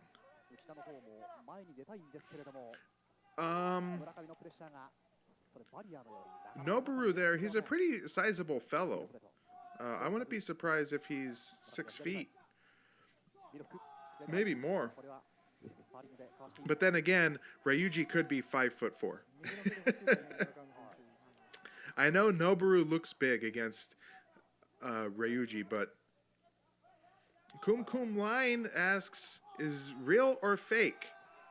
You tell me. This is a Japanese event. I think it's real. I'm pretty sure it's real. But it is put on by, I'm pretty sure, Satoru Soyama. So Satoru Soyama is involved with this. So if Satoru Soyama, he was, for the most part, in all his professional endeavors and all his professional fighting promotions, they were real. So like Shuto, his shoot boxing stuff. I don't think he did any fake shoot stuff after he did do some wrestling matches. Not him personally, but I think all his events were, for the most part, real. I could be wrong though. I guess I don't know if Satoru Soyama did any pro wrestling events after the 90s or after the mid 80s. I thought he went purely into doing real stuff for his namesake promotions or whatever. So we're gonna go to what round? Are we going to the third? No, second round.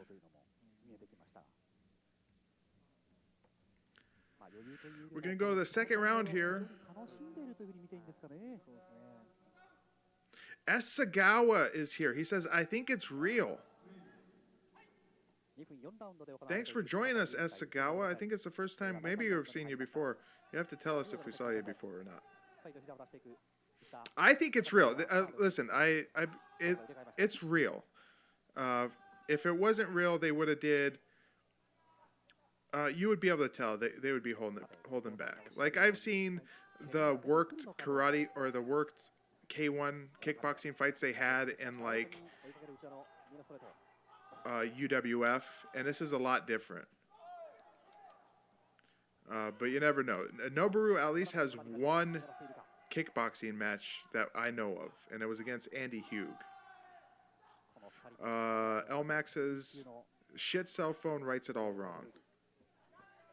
Seiyori Saya was a pro wrestler after it was real. I get it. I get what you're saying. Jonathan was wrong. Also mentioned earlier, I wish karate guys were better at stand-up. Well, because karate isn't really an offensive style, an offensive martial arts. Oh, so hold on. We're in round 3, but they didn't switch the gloves. I don't know why. Why they every other match they switched the gloves after the second round. Maybe Ryuji didn't want to switch the gloves, or maybe they decided not to because they're both K1 guys, kickboxers. Jonathan was wrong. Says, who was that one guy that made a career of fake fights? Bart Valley? Whoa! And Ryuji's down. I missed it. How did he go down? I was looking at Jonathan's was wrongs. So they're exchanging some stiff punches here, and Noboru clocks him, knees him again, then punches him. Ryuji looks like he's ready to go down. Yep, sends him down with a punch. He's back up. Did I go past it or I go way too back? So Noboru is really putting it on him here. Punches him again, knees him in the tit. Kicks him. Punches him again. Oh, that should be it. That's over. Noboru put a beating on him. Holy shit, Ryuji is way outclassed here. Noboru is a young stud. He's pretty tall. I'd like to go back and watch his fight against Alexei Ignashov. Noburu's all over him here. Stop the fight, ref. Ryuji survived the round. Wow. So I don't know if this is going to a fourth round or not. We'll see. Ryuji just got his ass kicked. That's it. Is the fight over? What's happening? Next round. Did you hear that? The announcement was next round. I went too far back. He said it right there. I paused it, but hold on. Let's go back. Next round. Oh, seconds out. Next round. That's funny. So I think Noboru is just going to starch him here. Ryuji is still... he's punching. He's brave. He's punching back, but he is really outclassed here. The size difference is tremendous. And not only that, but Noboru is a fit, young guy, and Ryuji here seems like he might be past 40. He's just getting clocked, and he's down. He's done. Fight's over. Ref, just stop the fight. That's it. Elmax says they are going to make me a prosthetic on Tuesday. If you missed it, in the last stream we had, Elmax said they had removed his foot. So he's getting a new foot. Congratulations, Elmax. I hope it's made out of solid gold. Wouldn't it be cool to just walk around with a solid gold foot? And if you ever get into a fight, you just take off your shoe and say, see this motherfucker? Actually, what you could do, Elmax, is get one of them spray paints, them metallic gold spray paints, and just spray paint your prosthetic foot. That would be so awesome. That is something probably I would do, but I'm an idiot.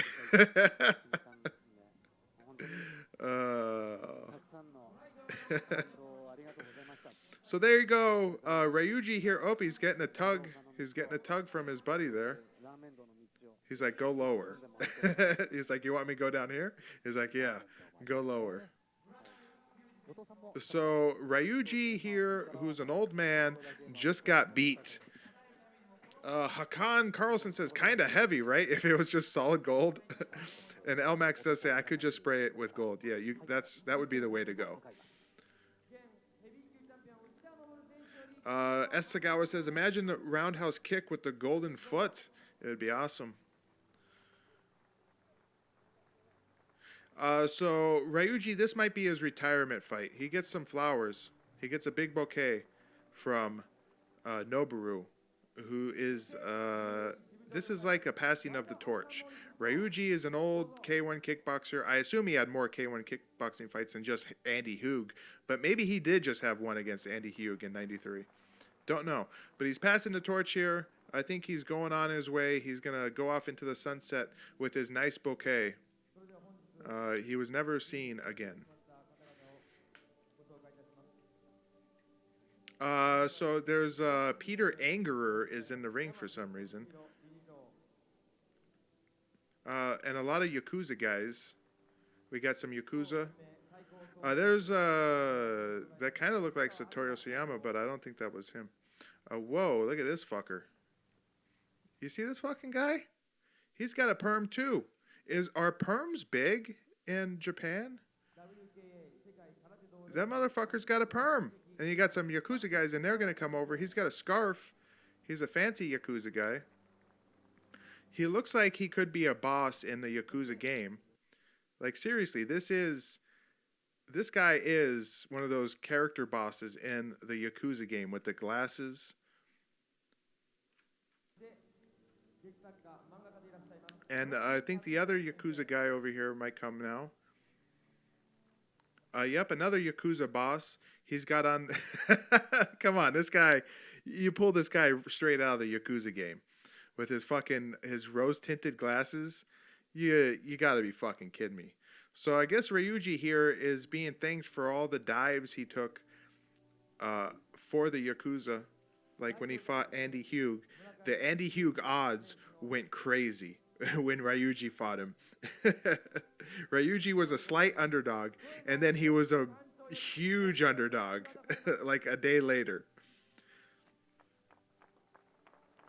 Elmax says, Japanese like black people, especially the girls. They like black guys.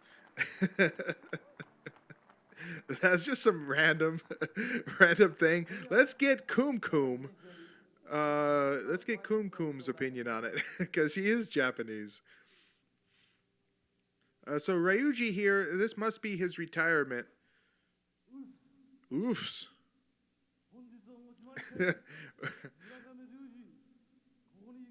Let's turn this up. Let's turn this up because it sounds like speaking is not his forte. He starts out with oofs. Let me go back. Okay, then let's turn this up.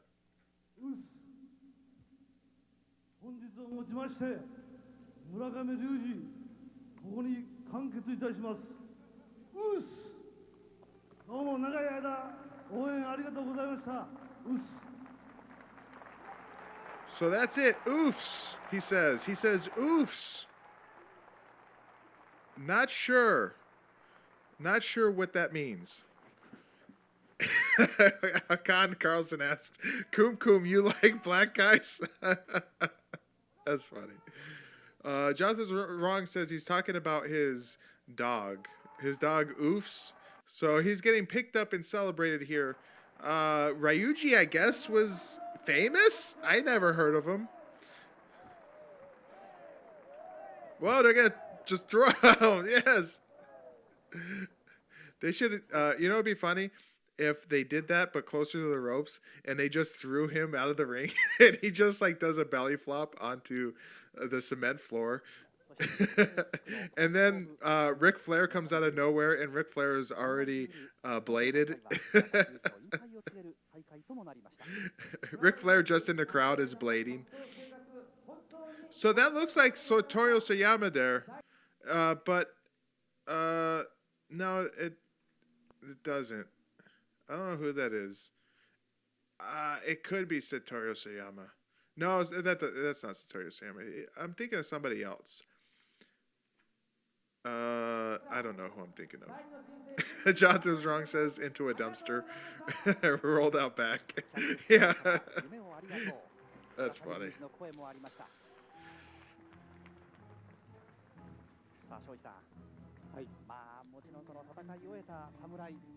All right, we're going to go to our co-main event here, which is going to be Ibrahim Meghamedov versus Ryushi Yanagisawa. Ibrahim currently stands with a record of 22-8. His last fight... let me know if the video is too loud now. The video could be too loud. Ibrahim's last fight, most recent fight, was in 2012. He fought Alexander Emelianenko, the Russian mobster brother of Fedor Emelianenko. He lost via TKO due to doctor stoppage, and that was in June of 2012 for M1 Challenge 33, Emelianenko versus Meghamedov 2. They had previously fought at Pro FC, Russia versus Europe, where Alexander Emelianenko beat him via TKO in that one as well. So at this point in his career, this is Ibrahim's first bout. He would later fight Ben Rothwell in 2002, Valentine Overeem in 2003,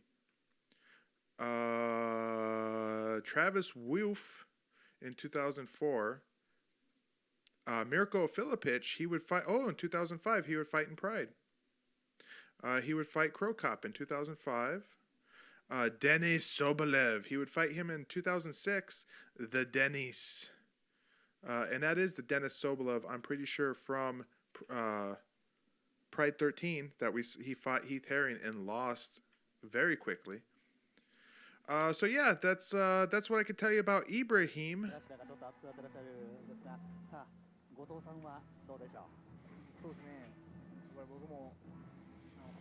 Alistair says, can't believe people are still booking him. Are you talking about Alexander Emelianenko?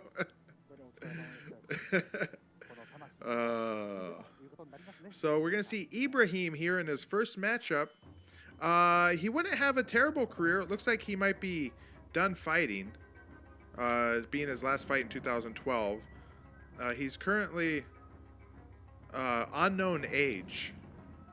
But 22-8, not too bad. It looks like he fought mostly in Russian MMA events after the mid-2000s. Because I don't really see any recognizable names after that, and they're all Russian. Milko Vorn, Sergei Kotin. I would say after 2005, when he fought at Pride, he just went and fought in Russian events or for Russian promotion. So here comes Ibrahim. LMAX has the question everybody wants to know. Jonathan, what's your favorite food?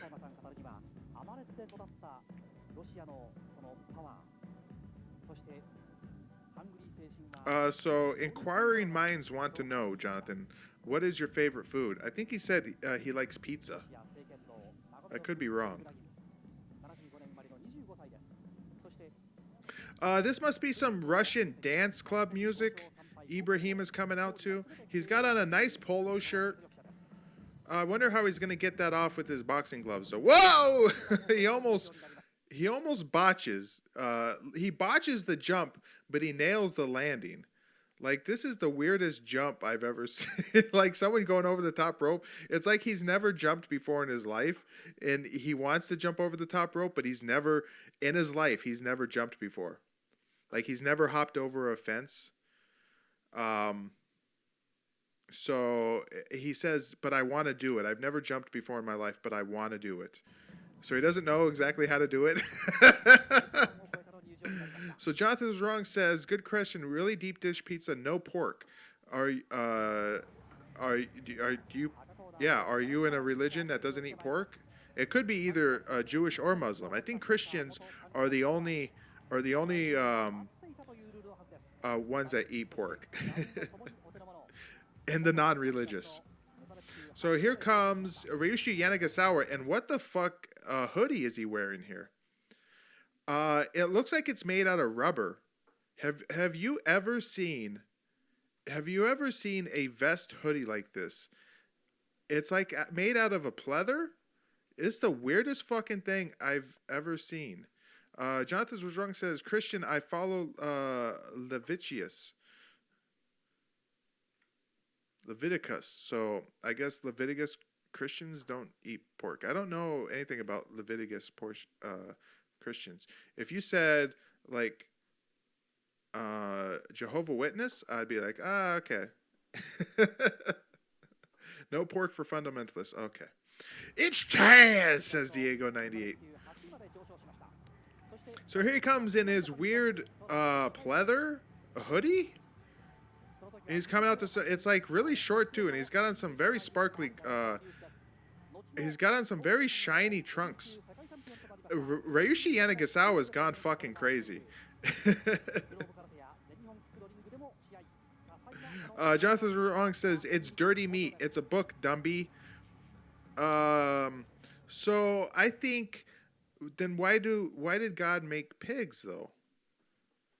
Like, I think all animals can be eaten. Any animal, hippo,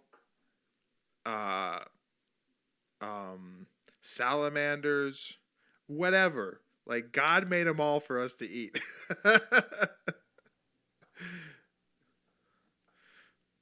So here we go. Ryushi Yanagisawa has gone fucking crazy. He's,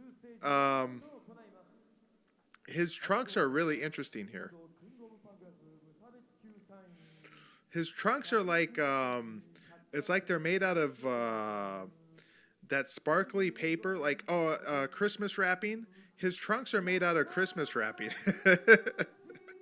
Like, he's got Christmas wrapping. He's put on some weight here. He's got Christmas wrapping trunks.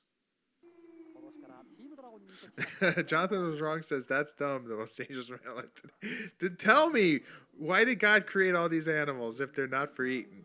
If they're not for eating, why are they here? I think man has dominion over all the world, so we be eaten. Except, yeah, you should be careful when eating bats or biologically tested after product.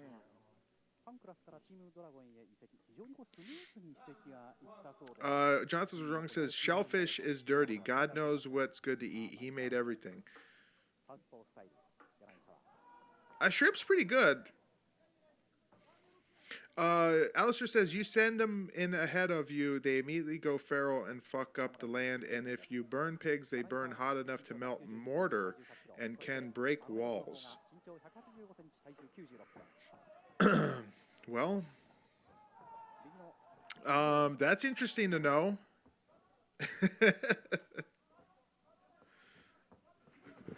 Jonathan was wrong. Says dominion means you're in charge, not go kill everything.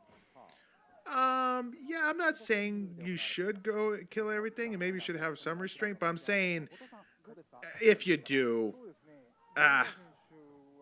you know, whatever. Whatevs. Like, okay, so I will put like my foot down saying like when the Japanese go kill the whales, like one of my guilty pleasures is whale wars with the fucking hippies trying to stop the Japanese whalers, and they're ineffectual liberal hippies, and they can't do anything. They're horrible at their jobs. None of them know what the hell they're doing. It's the greatest show I've ever seen. I love it. Like I would say the Japanese killing the whales, like we don't need to do that. But could I tell the Japanese not to do it? Like who am I? Diego 98 says horse meat is bad for health. Excuse me. Have you seen Alistair Overeem while he's eating horse meat?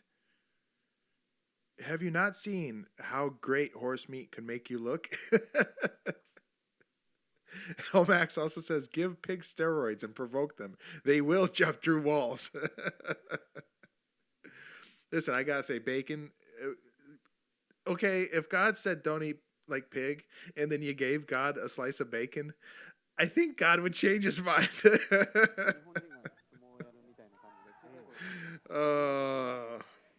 I'm just joking. Like I don't pretend to know any. Like I'm Catholic. I go to Catholic church. I'm more of like a freelance Christian. I won't try and answer for God. But bacon is good.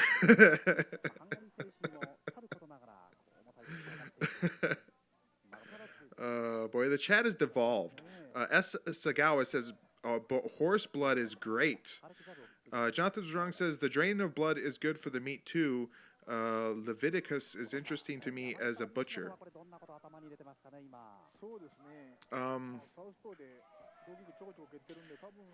Well, okay. Diego 98 says horse meat equals TRT Uberream. Alistair Overeem famously said that the reason why he was so muscular is because he was eating horse meat. If you didn't know, Jonathan was wrong. Says Catholics aren't Christians; they're papists. You could be right. I won't dispute that. But I go to Catholic church. My wife is Catholic. I'm a freelance Christian, I guess you could say. Like I don't. I know Catholics are maybe a bit different, and my son just woke up. So hold on, everybody. I'll be back. You can chat amongst yourself and watch Ryushi Yanagisawa.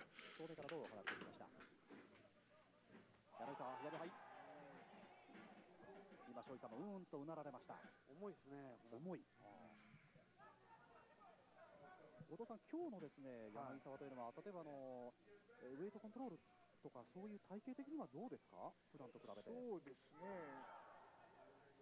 まあ、近くに試合したんでしょ、はい、そうですね、1月の7日にありましたが、そういう意味ではもう、そのままの調子でいい感じじゃないですかね。Oh, there we go. すごいいいですし。You say hi to everybody. また一方の He's sleepy. Says he has a bad. He had a bad dream. そうですね。 So I'm gonna. I have my son now here. He's gonna maybe not watch shoot boxing. So Ibrahim, I haven't watched any of this fight. Is he just destroying Ryushi Yanagisawa? Jonathan was wrong says, I'm not going to get into it, but the path is narrow. Anyway, let's enjoy the fights and God bless. God bless you too, Jonathan. Alistair says, hi, Thomas. Yes. He says hi back. Hakan Carlson says, freelance Christian? I guess I'm just like Christian. Like, I don't really... I could be Baptist. Like, I could go to a Baptist church. It'd be all right. Or I could go to a Protestant church. It'd be all right. Like, I mean, like, I don't discriminate against whatever Christian sect.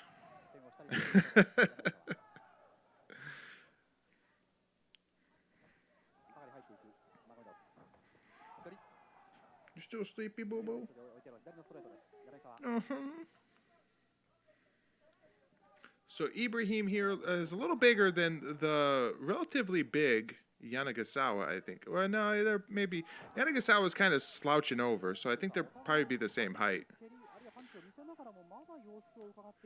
Interesting to see Yanagisawa here in a kickboxing match.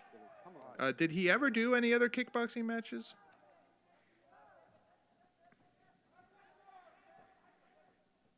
Elmax says, I follow the Norse religion. So like Thor and shit like that? You bring that up. One of my favorite movies is The 13th Warrior. That's everything I know about Norse mythology. Norse mythology is The 13th Warrior. So Odin? Like Odin and shit? Alistair says, Yanagisawa is tall. Ibrahim is a big boy. Jonathan was wrong. Throws down a gauntlet. Odin is Satan.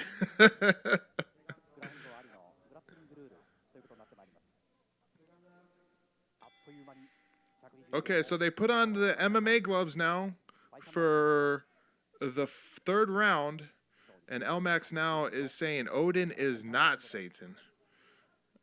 Diego Naya says, I'm Christian, but I don't have any religion. Yeah, I understand that. You don't go to an organized church. Nathan's Jones Baldhead says, so Max, you're an Odinist.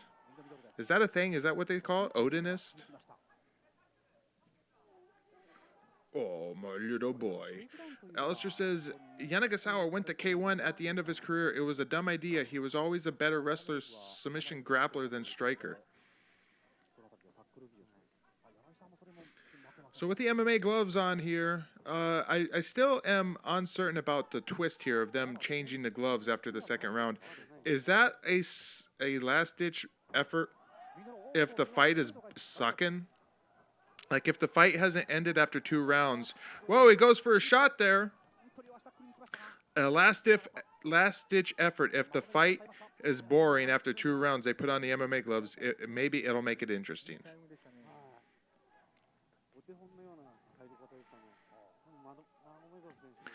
Ibrahim here is going to try and turn the tables on Yanagisawa by maybe picking him up here, but the ref has come in to stop that. Yanagisawa is really dark. He was always really dark, but maybe he's been getting some sun lately. Ibrahim is a white Russian.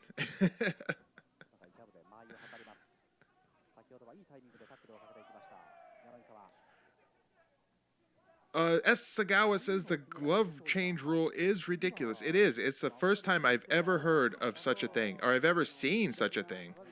And Hakan Carlson says rules don't seem to change, right? No, just the gloves. They shrink the gloves, maybe to make the fight have a chance to end. It's really weird.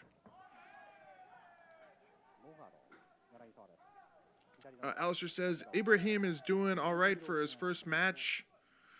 Jonathan was wrong. Says the glove change is a good break though. It's an interesting idea. If after 2 rounds there's no finish with the big gloves, they just make the gloves smaller. They just keep making them smaller until the fight until there's a satisfying finish. Keep the fight exciting. That's why I said if for like the 5th round they would go to take the gloves off and they get to choose between a knife and a hammer. What would you rather have, a knife or a hammer? Elmax says Ibrahim is not ethnic Russian.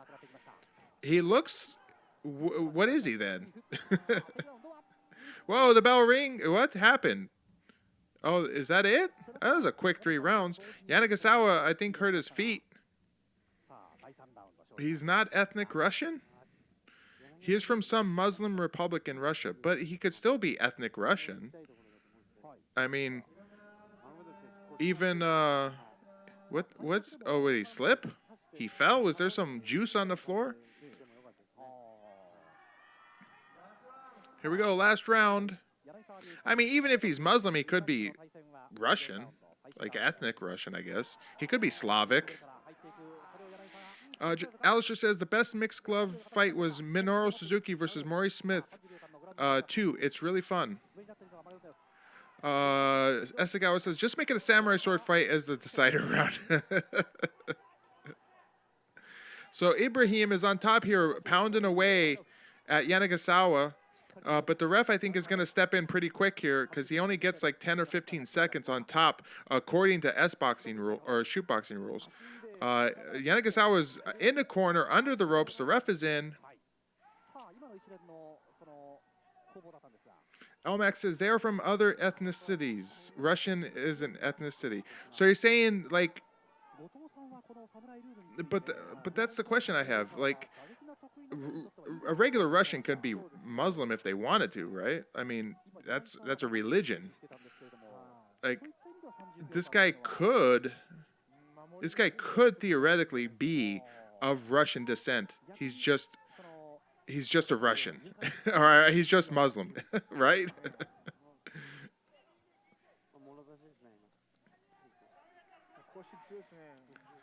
And also that Suzuki versus Maury Smith too, as a mixed rule fight. That was kind of a fake fight though, wasn't it? I mean, I know Suzuki got like knocked out, but it was kind of hammed up. Okay, so now in chat there's a discussion on the ethnicity. So is Elmax saying that Ibrahim here, who looks like a white Russian, is a Mongol, a Dagestan or Chechens? Okay, so Elmax says Dagestan and Chechens are part of Russia, but not Russians. So Yanagisawa is going for a heel hook now. He's going for a leg lock. Now he's transitioned into a heel hook. But Ibrahim is going to get out of it. Elmax says, very unlikely that a Russian would convert to Islam. Really? You think? Jonathan Wrong says they're Middle Eastern blooded Dagestanis. Elmax says they are hardcore Orthodox. Diego says unlikely but not impossible. I think that is a better way to say it. Unlikely but not impossible. It's like, could Russians be gay? Unlikely but not impossible. Alistair says Minoru Suzuki versus Maury Smith in Pancrase, I think, in a Pancrash event was legit. As I got a tickle in my throat.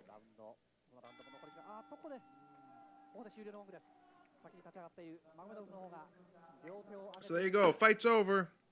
We're going to go to the main event here. Who do you think won that fight? We're going to go to a decision.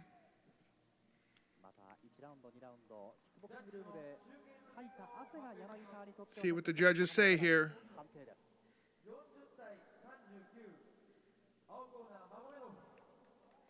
Meghamedov gets 1 vote. A draw.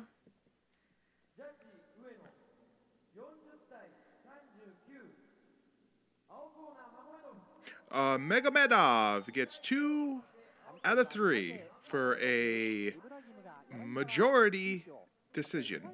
We had 1 draw. That was kind of weird. So we're going to go to the main event here, which is going to see Kenichi Sato taking on Gabe Lemley. And there is...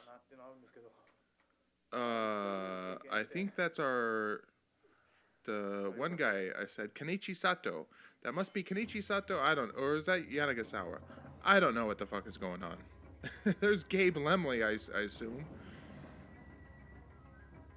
Hello Kitty Bebop is here. Russia is a silly place. I agree. It's a weird, strange place, but I guess I say that being an American. Alistair says, let's not go to Russia. It's a silly place. So we got some down-tempo hip-hop music. This must be for Lemley. Gotan says, Russia is cold. Illinois is cold.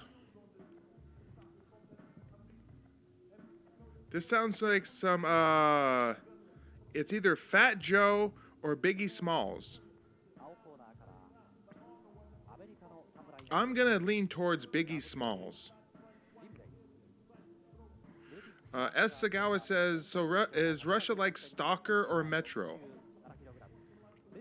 I think it's like DayZ.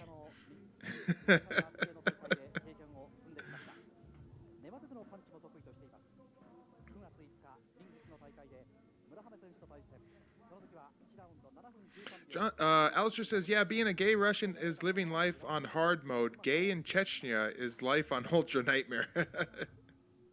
Elmax says, the most dangerous man alive today. Have you seen the show Shameless? Never seen it. Heard about it. I know about it, but I've never seen it.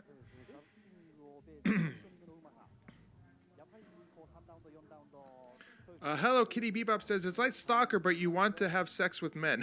What is like... What is like Stalker, but you want to have sex with men? What? What is that about?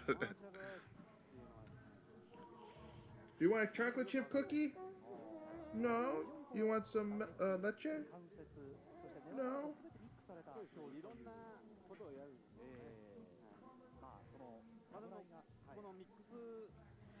Alistair says, I hope everyone here has heard Biggie Smalls' Thomas the Tank Engine. Never heard it. Is it on YouTube?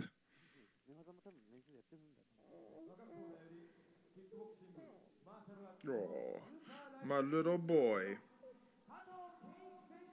Not feeling too well? Here comes Kenichi Sato.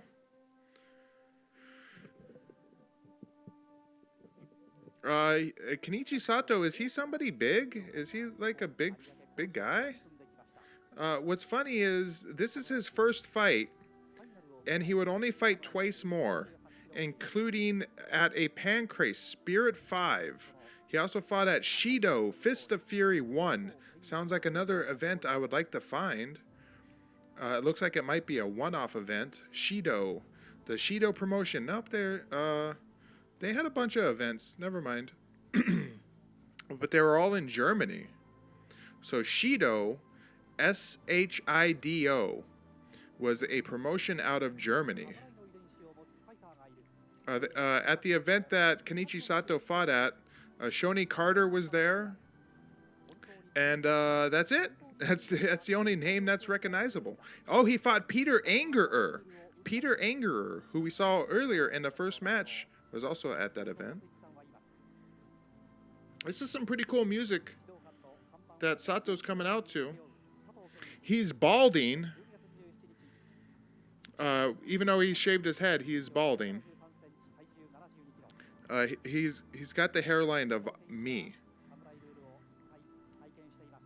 Out of the blue chat reference here, Jonathan was wrong, says, it's like AIDS but cold.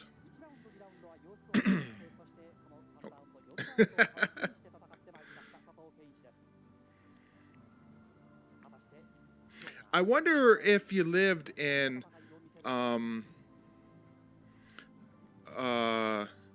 what's that cold place in Russia? Like the coldest part of Russia? It's up there by Alaska. What they call that place? I wonder if they have like supermarkets there and stuff like that. How do you get food up there? Jonathan was wrong says being gay in Japan looks easy. How do you tell?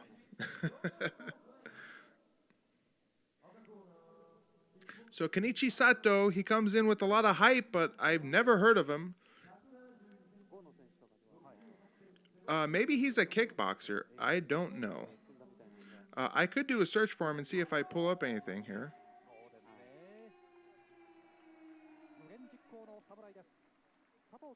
Let's see. Kaito Shinichi. There's some YouTube videos, I guess, of him doing karate. Maybe he's a karate fighter? Not sure. Can't really see anything. Other than a couple of YouTube videos. As I burp. Siberia. Thank you, Max. Siberia.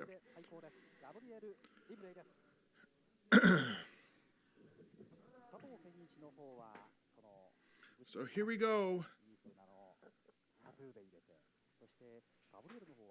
Main event, Lemley versus Sato.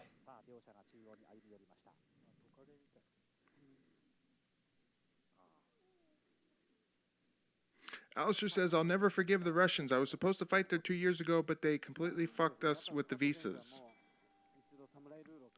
Was it a bunch of Australians going to fight in Russia?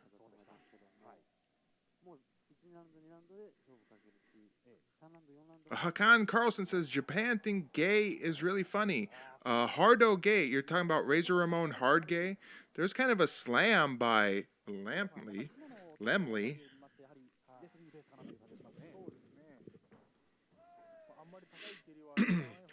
Alistair says, just because we're from the capitalist post-apocalyptic hellscape of Australia. So did they really say we won't give you visas to come fight at our MMA event because you're Australian? Would they... Lemley here is going to slam him again. Gabe Lemley versus Kenichi Sato. Sato rushes in. The crowd is dead silent for this fight. Absolutely, completely silent. Soji's on commentary, but I haven't been able to pick him out during the commentary at all. Knees from Sato here. That might be Soji talking right there. But I'm not too sure. More knees from Sato. He's just a knee machine here.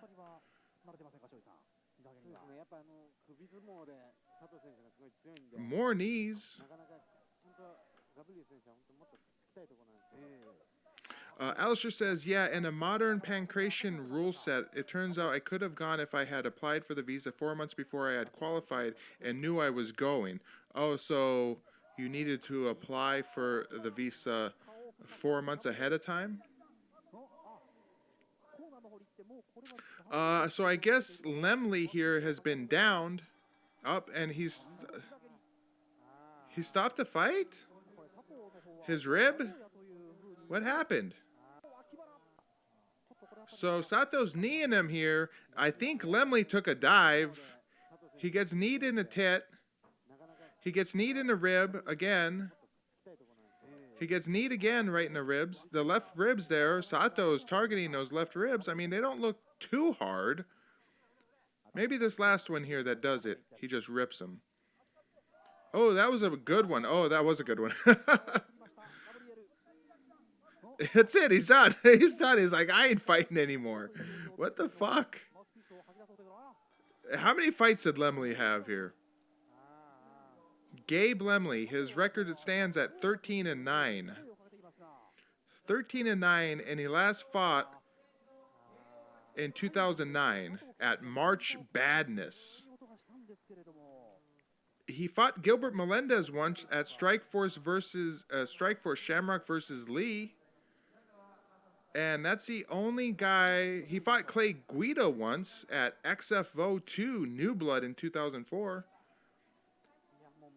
So he has, that's it. That's really all the fighters I can recognize he fought. So the commentators sound really depressed about this result, and the crowd seems even more depressed. And that's gonna be it. That's I think that's it for the event here. What the fuck was that? Did you see that promo at the end there? So there's Sato. He's talking. Sounds like he's putting on a fake voice. There's the whole crew of Samurai, Samurai. I still don't know who this guy is. He's like the commissioner. You see this? Who is that giant guy? Who is that at the end there? Who's that? Is that Giant Baba? Anyway, Alistair says, so the story is I qualified in August and applied for the visa then.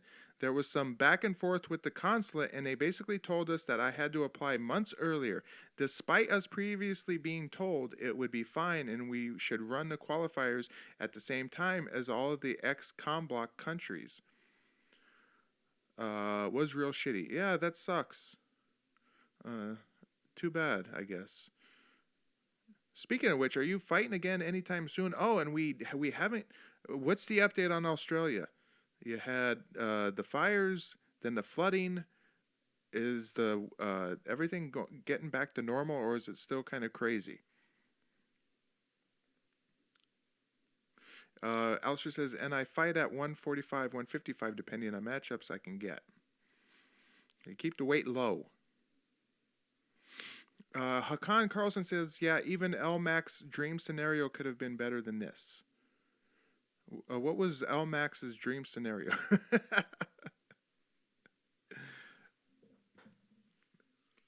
Alistair says, just floods now. So the fires are mostly done. That would be, I guess, good news, though the floods can't be that helpful. If it's not one, it's the other. Oh, well. Fight fans, that's going to be it for tonight for this Legends Never Die. I had a lot of fun. Hope you guys had fun, too. We'll see if I can be back next week. We'll try and keep this a weekly thing where I do it on either Saturday or Sunday in America. I'll try at least. I'll probably put up a poll for the next one. You guys can vote for which you want to see next. But for now, that's going to be it. Age of Reason, hey, buddy. Glad you're here. Glad you were here. I must sign off as I've been holding my son, and I'm going to go see if I can get him to relax. So, good night, everybody. See you later. Bye.